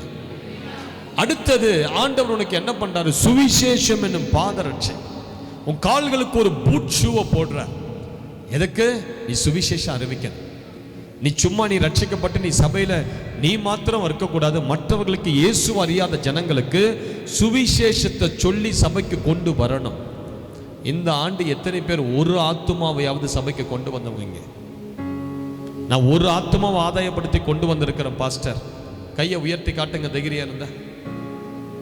ஒரு ஆத்மா. பாருங்க எவ்வளவு பின்மாற்றத்தில் இருக்கீங்க, பாருங்க எவ்வளவு பின்மாற்றத்தில் இருக்கீங்க பாருங்க. உங்களால ஒரு ஆத்மாவை ரட்சிப்புக்குள்ள நடத்த முடியல, நீங்க பின்மாற்றத்தில் இருக்கீங்க. அந்த அம்மா பாருங்க தூங்குது. தூங்கலையா? என்ன பார்க்கணும்? நல்லா கேளுங்க.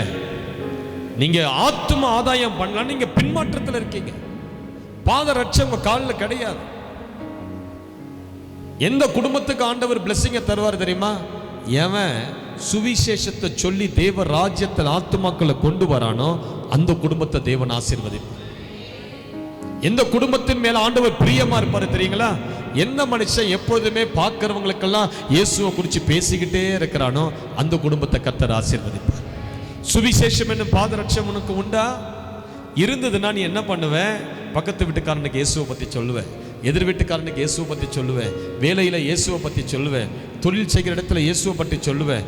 உடைந்து போயிருக்கிற ஆத்துமா, நொந்து போயிருக்கிற ஆத்துமா தைரியமா அவர்களுக்கு இயேசுவை பற்றி சொல்லி, வாங்க நாங்கள் ஒரு சபைக்கு போகிறோம், வந்து பாருங்க நல்லா இருக்கும், ஒரு முறை வந்து பாருங்க உங்கள் வாழ்க்கை மாறணும்னு சொல்லி அந்த ஆத்துமாக்களை நீங்கள் சபைக்கு கொண்டு வரத்தான் ஆண்டவர் உங்களுக்கு சுவிசேஷம் என்னும் பாத ரட்சையை கொடுத்துருக்காங்க.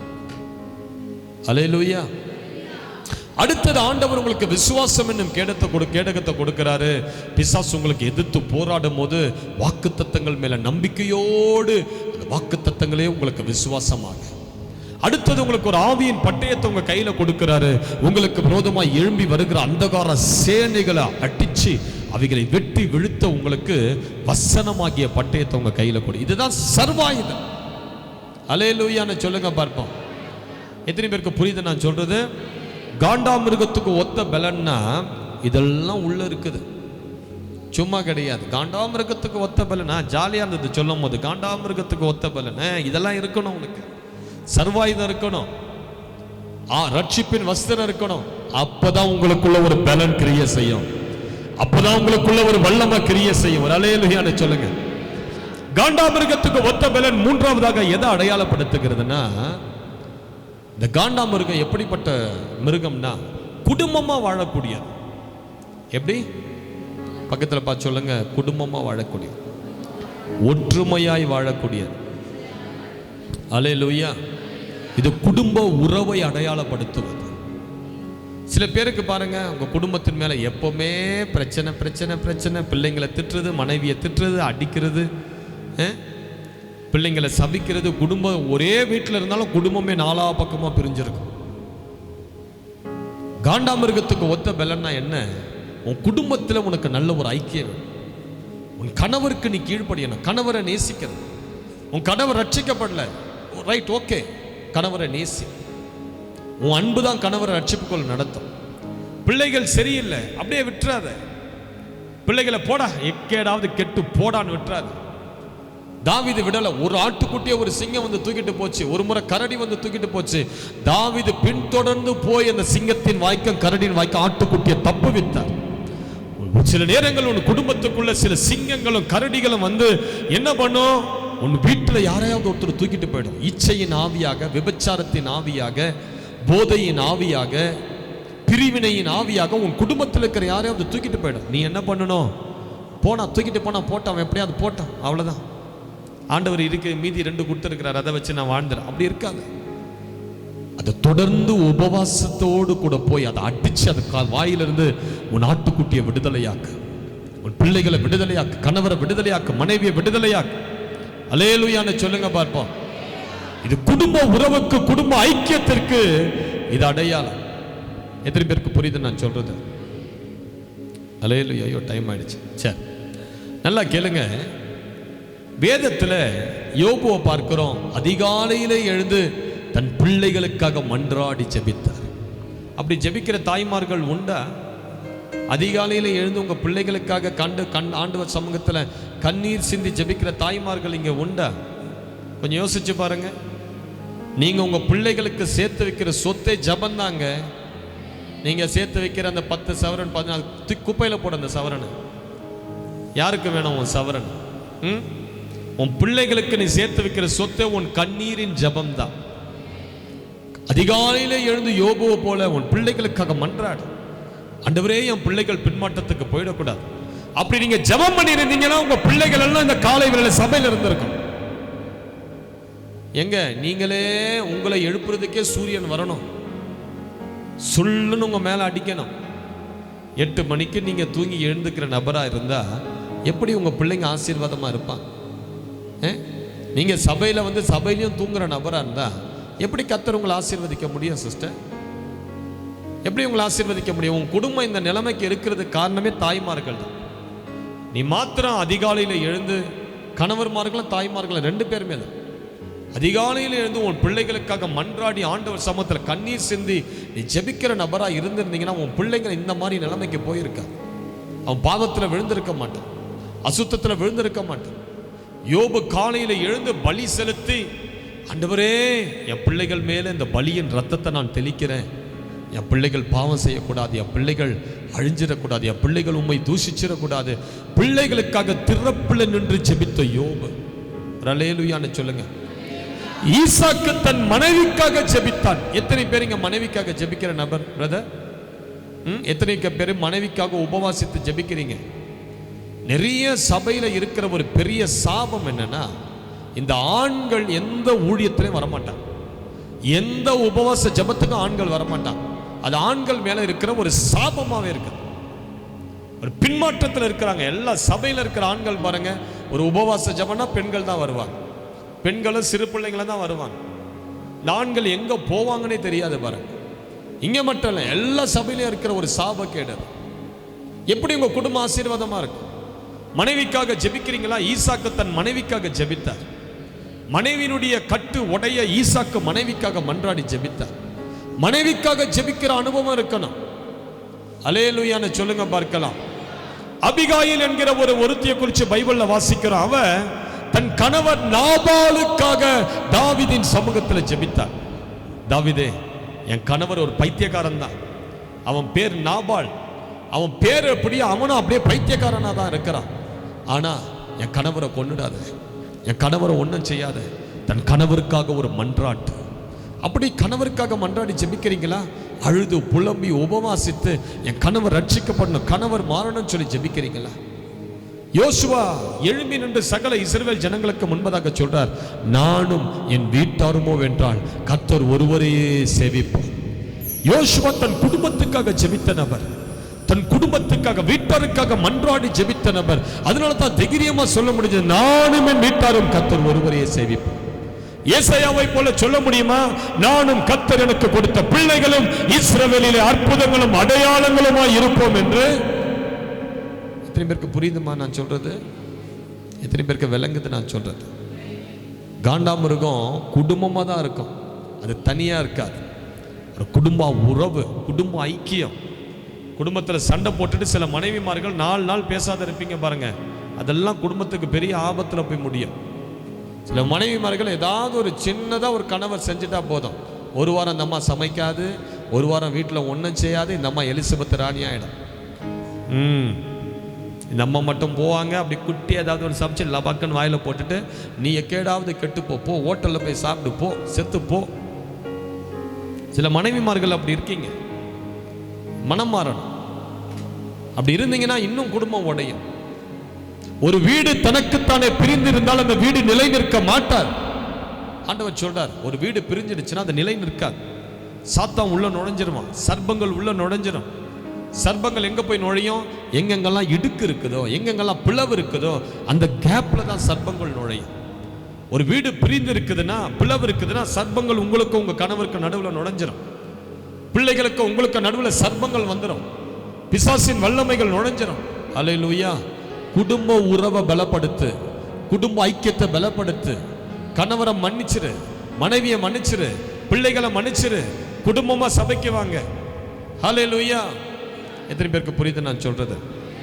அடுத்ததாக இந்த காண்டாமிருகம் எப்படிப்பட்ட மிருகம்னா, டெரிட்டோரியல் அனிமல்னு சொல்லுவாங்க. அதாவது தன் எல்லைகளை பாதுகாக்கிற மிருகம். பக்கத்தில் பார்த்து சொல்லுங்க, எல்லைகளை பாதுகாக்கிற மிருகம். அல்லேலூயா. இந்த காண்டாமிருகம் என்ன தெரியுங்களா செய்யும்? ஒரு எல்லையை போட்டுக்கும். அந்த எல்லைக்குள்ள எந்த வெளிமிருகமும் உள்ள வராதபடி அந்த எல்லையை சுற்றிலும் என்ன பண்ணுமா, இந்த காண்டாமிருகம் சாணம் விடுமா. சாணமும் சிறுநீரகமும் கழிக்கும். ஒரு எல்லையை சுற்றிலும் அதனுடைய காண்டாமிருகத்தினுடைய சாணமும் சிறுநீரகமும் கழிச்சு வைக்கமா. எல்லையை சுற்றி ஒரு ரவுண்டு போட்டு வைக்க, டெரிட்டரி. என்ன அடையாளம் அது? வெளியேந்து வருகிற மிருகங்களுக்கு அது ஒரு அடையாளம். இது ஏன் எல்லை, இந்த எல்லைக்குள்ள நீ வரக்கூடாது. எத்தனை பேருக்கு புரியுது நான் சொல்றது? எத்தனை பேருக்கு விளங்குது? உன் எல்லையை சுற்றிலும் ஒரு பாதுகாப்பு வேலி இருக்கும். உன் ஆவி ஆத்மா சரீரத்தை சுற்றிலும் ஒரு பாதுகாப்பு இருக்கணும். குடும்பத்தை சுற்றிலும் ஒரு பாதுகாப்பு இருக்கணும். உன் அபிஷேகத்தை நீ பாதுகாக்கணும். உன் அழைப்பை நீ பாதுகாக்கணும். உன் ரட்சிப்பை நீ பாதுகாக்கணும். சாத்தான் உள்ள நுழைய நீ விட்டுறக்கூடாது.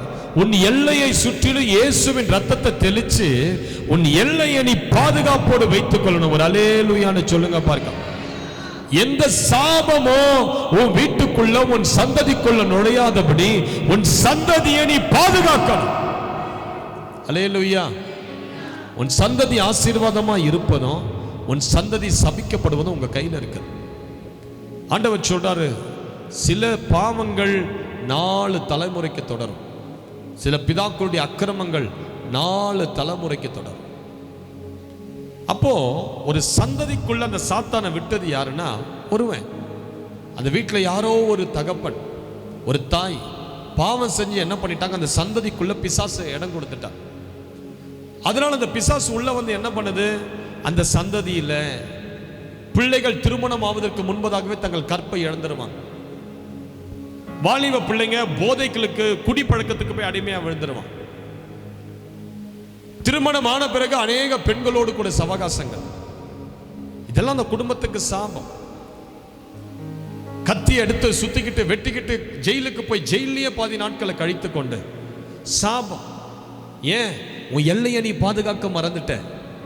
உன் சந்ததி பரிசுத்தமா இருந்திருக்கணும், ஆனா நீ என்ன பண்ணிட்ட, உன் எல்லையை பாதுகாக்க மறந்துட்ட. அதனால அந்த சந்ததிக்குள்ள ஒரு பொல்லாத சாபத்தின் ஆவி, உன் குடும்பத்துக்குள்ள ஒரு பொல்லாத சாபத்தின் ஆவி, பிள்ளைகள் வாழ்க்கையில பொல்லாத சாப பிசாசுகள். ஹல்லேலூயா. எத்தனை பேருக்கு புரியுது நான் சொல்றது? உன் வீட்டுக்குள்ள அந்தகார சக்திகள் வர இடம் கொடுக்க கூடாது. உன் வீட்டை ப்ரொடெக்ட் பண்ண வேண்டியது உன் கையில தான் இருக்குது. உன் சந்ததியை ப்ரொடெக்ட் பண்ண வேண்டியது உன் கையில தான் இருக்குது. பைபிள்ல கேயாசி என்கிற ஒருவனை பார்க்கிறோம். என்ன பண்ணிட்டா, ஓடி போய் கொஞ்சம் காசுக்காக, வெள்ளிக்காக, கொஞ்சம் ட்ரெஸ்ஸுக்காக நாகமான் கிட்ட போய் எலிசா அனுப்பிட்டாருன்னு சொல்லி பொய் சொல்லி கொஞ்சம் வஸ்திரங்கள், கொஞ்சம் வெள்ளியெல்லாம் வாங்கிட்டு வந்தான். அந்த நிமித்தம் அந்த நாகமான் மேல, அந்த கேயாசின் மேல ஒரு சாபம் வந்தது. எலிசா சொல்றார், அந்த நாகமான விட்ட குஷ்டரோகம் உன்னையும் உன் சந்ததியும் தலைமுறை தலைமுறையாக என்றென்றைக்கும் பின்தொடரும். அப்போ ஒரு மனுஷன் தன்னுடைய சந்ததியை பாதுகாக்க மறக்கும் போது என்ன ஆகுது, அந்த சந்ததியில சில கொடிய வியாதிகள் வருகிறது. உன்னுடைய அடுத்த தலைமுறைகளுக்கு சில கொடிய வியாதிகள் வருகிறது. மூல வளர்ச்சி இல்லாத பிள்ளைகள் உன் சந்ததியில பிறக்குது. ஏன்? யாரோ ஒருவர் செய்த சில பாவத்தின் விளைவுகள், அக்கிரமத்தின் விளைவுகள். அந்த குடும்பத்தில் மூல வளர்ச்சி இல்லாத பிள்ளைகள், ஊனமான பிள்ளைகள், மலடியாய் பிறக்கிற பிள்ளைகள், மலட்டுத்தன்மை. ஏன் இதெல்லாம் வருது? எல்லையை பாதுகாக்க நீ மறந்துட்ட. காண்டாமிருகத்துக்கு ஒத்த பலன் என்றால் உன் எல்லையை நீ பாதுகாக்கணும், உன் வீட்டை நீ பாதுகாக்கணும். எந்த அந்தகார சக்தியும் பாவமும் வீட்டுக்குள் நுழையாதபடி உன் வீட்டை சுற்றிலும் வேலி அடைத்து நீ பாதுகாக்கணும்.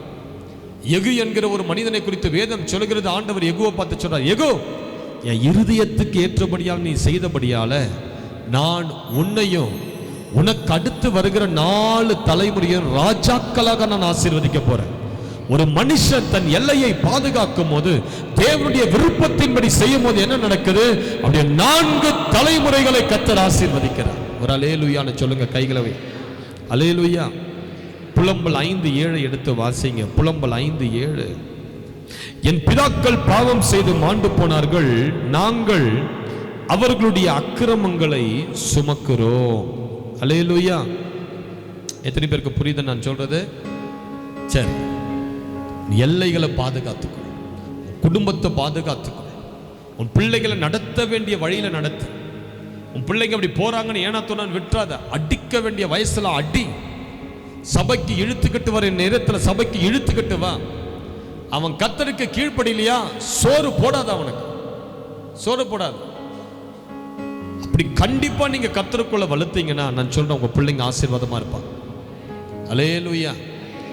அடுத்து இந்த காண்டாமிருகம் எப்படிப்பட்டதுன்னா, அது பயங்கர சுறுசுறுப்பு நிறைந்த மிருகம். எப்படி உடையது? பக்கத்தில் பார்த்து சொல்லுங்க, எப்படி சுறுசுறுப்பா இருக்கீங்க நீங்க? தேவ ராஜ்யத்தை கட்டுவதில் உற்சாகம் இருக்குதா? சபைக்கு வருகிறதுல உற்சாகம் இருக்குதா?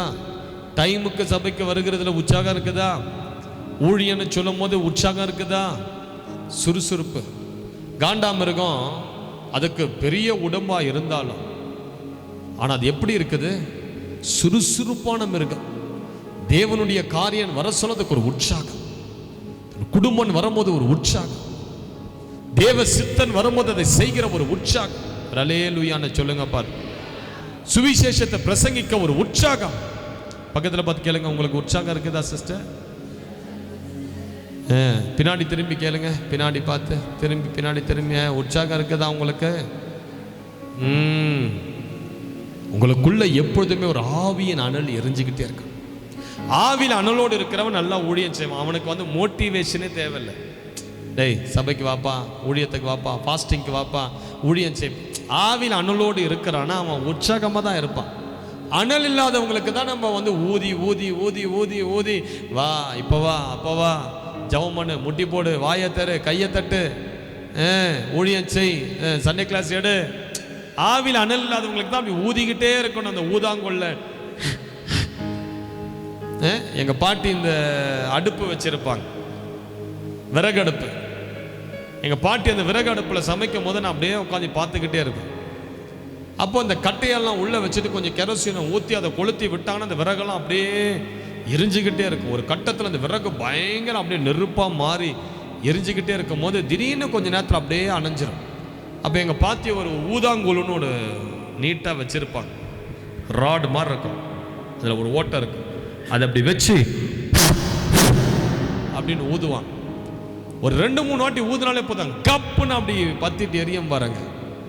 உனக்குள்ள நல்ல ஆவி இருந்ததுன்னா 2 முறை ஊதுனாலே நீ கப்புன்னு எரிவ. உன்னை வருஷம் வருஷம் ஊதினே இருக்கிறோம், ஊதினே இருக்கிறாரு ஊழியர்,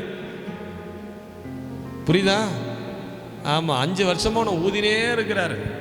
ஊழியம் செய்யுமா, ஊழியம் செய்யுமா, உற்சாகமாக இருமா, சபைக்கு லேட் சீக்கிரமாக வாங்கம்மா, 7:30 மணி ஆராதனமா, 8 மணிக்கு வராத, 8:30 மணிக்கு வராத, சீக்கிரமாக ஊதினே இருக்கிறாங்க. உனக்குள்ள இன்னும் அனல் வரலன்னா நீ மக்கி போன விறகா இருக்கிற.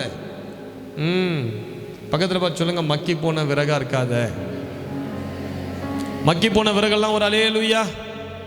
பார்த்தீங்களா? இருக்காமா, அது சபைனா அது இருக்க தான் செய்யணும். சபைனா அது இருக்க தான் செய்யணும். மக்கின விறகெல்லாம் இருந்தால் தான் சபையில் ஒரு சுவாரஸ்யமாக மெசேஜை எடுக்க முடியும். எல்லாம் அனல் பற்றி எறிறீங்கன்னா ஃபயராகவே இருக்கல. அப்பப்போ ஜோக் அடிக்க அந்த மக்கின விறகுங்களை வச்சு தானே ஜோக் அடிக்க முடியும். ஒரு 2 பேர் தூங்குனா தான் அந்த இடத்துல ஒரு சுவாரஸ்யமாக இருக்கும் சபையில். விலங்குதான் நான் சொல்கிறது உங்களுக்கு? புரிஞ்சுதான் நான் சொல்கிறது உங்களுக்கு? சரி, இப்போ அடுத்தது கடைசியாக நான் முடிச்சிடுறேன். கடைசியாக முடிக்க நல்லா கேளுங்க. இந்த காண்டாமிருகம் இச்சை அடக்கம் நிறைந்த ஒரு மிருகம். என்னது? எவ்வளோ ஒரு குணாதிசயம் இருக்குது பார்த்தீங்களா அந்த காண்டாமிருகத்துக்கு? அதுக்கு ஒரு இச்சை அடக்கம் இருக்குது. அது எல்லாத்தையும் சாப்பிடாது. அது நான் வெஜிடேரியன் இல்லை, அது வெஜிடேரியன். என்னது? அவ்வளோ பெரிய உடல் இருந்தாலும் நல்ல பயங்கரமான ஸ்ட்ராங்கான பல்லு, ஒரு பல்லு இவ்வளோ பெருசாக அதுக்கு இருந்தாலும் அது வந்து மற்ற இறைச்சியை சாப்பிடாது. அது பியோர் வெஜிடேரியன். காய்கறிகள், இலைகள், மரப்பட்டைகள் இதை தான் சாப்பிட்டு உயிர். அதை சாப்பிட்டு உயிர் வாழ்ந்தாலும் அதுக்குள்ள ஒரு பெலன், காண்டா மிருகம் பெலன். ஒரு பெரிய லாரியை கூட தூக்கி அப்படி தள்ளும், ஒரு பெரிய வேனை கூட தூக்கி அப்படி தூக்கி தள்ளிடாது. அல்லேலூயா. அது மற்ற மிருகங்களை போல சிங்கம் போல வேட்டையாடி அப்படி மானு அப்படிலாம் சாப்பிட்ற மிருகம் இல்லை. சாதாரண காய்கறிகளை சாப்பிட்டாலும் அதுக்குள்ள ஒரு தெய்வீக பலன், அதுக்கு இருக்கிற சக்தி யாருமே நிற்கவே முடியாது. தூக்கி அப்படி தள்ளும். வெறும் மரப்பட்டையும் இலையும் காய்கறியையும் கேரட்டு பீட்ரூட்டு இதை போட்டு அதை நல்லா சாப்பிட்டுட்டு அதுக்கே அவ்வளோ பலன். அல்லேலூயான்னு சொல்லுங்க. தானியேல் சொல்றாரு 1வது அதிகாரத்தில் நம்ம வாசிக்கிறோம், இந்த ராஜாவின் திராட்சை ரசத்தினால் இந்த போஜனத்தினால் என்னுடைய சரீரத்தை நான் தீட்டுப்படுத்தலாகாது. எனக்கு வெஜிடேரியன் கொடுப்பா, காய்கறி கொண்டு வா, கீரை கொண்டு வா, பருப்பு ஏதாவது வை. அந்த சொல்கிறான், ஏய் நீ ராஜாவுக்கு முன்பதாக கொஞ்ச நாளில் போய் நிற்க போகிற, நல்லா நான்வெஜ்ஜெல்லாம் சாப்பிடு, இந்த பாரு பீஃபெல்லாம் இருக்குது பாரு, சிக்கன்லாம் இருக்குது பாரு, இந்த கொஞ்சம் போர்க்கெல்லாம் அப்படியே செமையாக சமைச்சு வச்சுருக்கிறேன் பாரு, எல்லாம் ஒரு 2 பீஸு சாப்பிட்டு தினமும். தானியேல் சொல்கிறார், இல்லை அதெல்லாம் வேணாம், எனக்கு வெறும் கீரையை கொடு, பருப்பு வகைகளை கொடு. பைபிள் சொல்லுது, எல்லாம் நான் வெஜிடேரியன் சாப்பிட்ட முகங்களை காட்டிலும் தானியேலுடைய முகம் புஷ்டியாக இருந்தது. ஏன் தெரியுமா? அவனுக்குள்ள இருந்த ஒரு பரிசுத்தம், தன்னை கரைப்படுத்தி கொள்ளக்கூடாதுன்னு சொல்லி தானியேல் அந்த உலகத்தின் அசுத்தங்கள், தேவன் நிராகரித்த சில உணவுகள் அந்த தட்டில் இருந்ததெல்லாம் நிராகரித்ததுனால தானியேலுக்குள்ள இருந்த ஒரு பரிசுத்தம் அவன் முகத்தை கலையா வச்சிருந்தது. அல்லேலூயா. நமக்கு இச்சை அடக்கம் வேணும். என்ன வேணும்? இச்சை அடக்கம். ஆமாம், பக்கத்தில் பார்த்து சொல்லுங்க, இச்சை அடக்கம். ஆமாம், சத்ரு என்ன பண்ணுவான்? உங்களை வீழ்த்த இச்சைகளை தூண்டி விட்டுட்டு வேடிக்கை பார்த்துட்டு இருப்பான். சிம்சோன் மேல ஒரு ட்ரெமெண்டஸ் அனாயிண்டிங், ஹெவி அனாயிண்டிங் இருந்தது. இவ்வளோ அபிஷேகம் பெற்ற ஒருவனை சாதாரணமா சுலபமா வீழ்த்த ஒரு பெண்ணை கூட்டு வந்து நிற்க வச்சான். கொஞ்சம் நேரம் பாடுறான் அந்த பொண்ணுன்னு சொன்னான், அவ்வளோதான், பார்த்தான், விழுந்தான். இச்சை, கண்களின் இச்சை, மாமிசத்தின் இச்சை. ஒரு பெரிய பலூன், இவ்வளோ பெரிய பலூன், ஆனா அதை வீழ்த்த ஒரு சின்ன குண்டு ஊசி போதும், வெடிச்சு. உனக்குள்ள இருக்கிற பெரிய அபிஷேகத்தை வீழ்த்த பிசாசு பயன்படுத்துவது ஒரு சின்ன குண்டு ஊசி. ஒரு இச்சை, ஒரு கண்களின் இச்சை. ஒரு பெண்ணை பார்க்கும்போது, ஒரு ஆணை பார்க்கும்போது, அழகா இருக்கிறாங்கல்ல, சே இதை கட்டியிருந்தா நல்லா இருந்திருக்கலாம், மிஸ் பண்ணிட்டோம். எனக்கு வந்து வாய்ச்சது பாரு ஒரு கறி மூஞ்சி. டேங்க அப்பா சிரிக்கிறீங்க சிலர்லாம், தெரியுது மனசு வேதனை. நல்லா கேளுங்க. சில இச்சை, சில கண்களின் இச்சை, சில ஜீவனத்தின் பெருமை, இதெல்லாம் என்ன பண்ணும்? உங்களுடைய ஆவிக்குரிய ஜீவத்தை அழிச்சிடும். அல்லேலூயா. தேவ பிள்ளைகளுக்கு ஒரு கட்டுப்பாடு இருக்கு. அந்த கட்டுப்பாடு வரணும்னா நீங்க என்ன செய்யணும்? உபவாசம் இருக்கு. இச்சையை மேற்கொள்ள ஒரே வழி ஃபாஸ்டிங், வேற வழியே. நான் என் அனுபவத்தில் சொல்றேன், இச்சை வருது, போராடுது, அதை மேற்கொள்ள ஒரே வழி ஃபாஸ்டிங். ஃபாஸ்டிங் ஒரு 2 நாள் ஃபாஸ்டிங் இரு, மாமிசத்தை கம்ப்ளீட்டாக நீ அடிச்சு நொறுக்கி காலி பண்ணி உன்னுடைய ஆவியில் ஒரு பலன் வந்துடும், ஒரு காண்டாமிருகத்தின் பலன் வந்துடும். அல்லேலூயான்னு சொல்லுங்க. அதனால தான் தேவ பிள்ளைகள் வாரத்தில் ஒரு நாளாவது உபவாசம் இருந்து உட்காரணும். இல்லை பிரதர் வயிற்றுல அல்சர் பிரதர், சாக மாட்டேன் நீ அல்சர்ல, பயப்படாது. சுகர் பிரதர், ஒன்றும் பண்ணாது, சுகர் ஒன்று ஜெபம் பண்ணி பாருங்க, சுகர் மறைஞ்சிரும், அல்சர் மறைஞ்சிரும். அல்லேலூயான்னு சொல்லுங்க. எத்தனை பேருக்கு புரியுது நான் சொல்றது? அப்போ இந்த மிருகம் எப்படிப்பட்ட மிருகம்? அது ஒரு இச்சை அடக்கம் நிறைந்த மிருகம். இது எதை காட்டுகிறது? நீ உபவாசித்து உன் சரீரத்தை கீழ்ப்படுத்தணும், இச்சைகளுக்கு கீழ்ப்படுத்தி தேவனுடைய காரியங்களுக்கு நீ அதிக முக்கியத்துவம் உன் வாழ்க்கையில கொடுக்க ஆரம்பிக்கும் போது தான் ஆண்டவர் சொல்றாரு, உனக்கு காண்டாமிருகத்தின் பலன். அல்லேலூயா. புரியுதா நான் சொல்றது? இப்ப சொல்லுங்க, காண்டாமிருகத்துக்கு ஒத்த பலன்னா என்ன? உன் கொம்பு உயரணும். உன் கொம்பு எப்போ உயரும்? எப்போ உயரும்? அபிஷேகம் இருந்தால் தான் கொம்பு உயரும். விளங்குதா? அடுத்தது என்ன சொல்லுங்க பார்க்கலாம். காண்டா மிருகத்துக்கு தெரிஞ்சதை சொல்லுங்க. உங்களுக்கு என்னதான் புரிஞ்சது சொல்லுங்க. இந்த காண்டா மிருகத்தை குறித்து நான் கேட்குறேன். சரி, காண்டா மிருகத்துக்கும் நல்ல ஒரு ஸ்கின்னு, அது எதுக்கு அடையாளம்? ரட்சிப்பின் வஸ்திரம், சர்வாயுதங்களுக்கு அடையாளம். அடுத்தது சரி, காண்டா மிருகம் ஒரு இச்சை அடக்கம் நிறைந்த மிருகம். வேற காண்டா மிருகம் தன் எல்லைகளை பாதுகாக்கிற ஒரு மிருகம். எல்லைகளை இயேசுவின் ரத்தத்தால் தெளிச்சு தன் எல்லைகளை, தன் குடும்பத்தை, தன் சந்ததியை பாதுகாக்கிற மிருகம். அடுத்தது சுறுசுறுப்பாக இருக்கிற மிருகம். ஊழியத்தில் ஒரு சுறுசுறுப்பு, ஜபத்தில் சுறுசுறுப்பு, உபவாசத்தில் சுறுசுறுப்பு, சபைக்கு வருவதில் ஒரு சுறுசுறுப்பு, தேவ சித்தத்திலும் செய்வதில் ஒரு சுறுசுறுப்பு. அடுத்தது தன் குடும்பத்தோடு இருக்கும். அது தன் குடும்ப உறவுக்கு, குடும்ப ஐக்கியத்திற்கு அது அடையாளம். ஆண்டவர் காண்டாமிருகத்துக்கு ஒத்த பலன்னு சொல்லும் போது இவ்வளவு காரியங்கள் உன் வாழ்க்கையில் இருக்கும் போது தான் உங்களுக்குள்ள காண்டாமிருகத்துக்கு ஒத்த பலன். அப்பதான் ஆண்டவர் அதுக்கு கீழே தான் சொல்றாரு, இப்ப இந்த ஜனத்துக்கு விரோதமா எந்த மந்திரவாதமும் பலிக்காது, எந்த குறி சொல்லுதலும் கிரியை செய்ய முடியாது. அல்லேலூயா. எல்லாரும் கண்களை மூடி இருக்கிற இடத்துல எழும்பி நின்று ஷாக்கா ராபா லாக்கா துராபா அல்லேலூயா ஷந்தரோ லோமா ஹத்தர லீதன மந்தரோ அல்லேலூயா. எல்லாரும் இப்ப கண்களை மூடி, தேவனே தகப்பனே, என் ஆவியில ஒரு காண்டாமிருகத்துக்கு ஒத்த ஒரு அபிஷேகத்தை ஊற்றுங்கப்பா.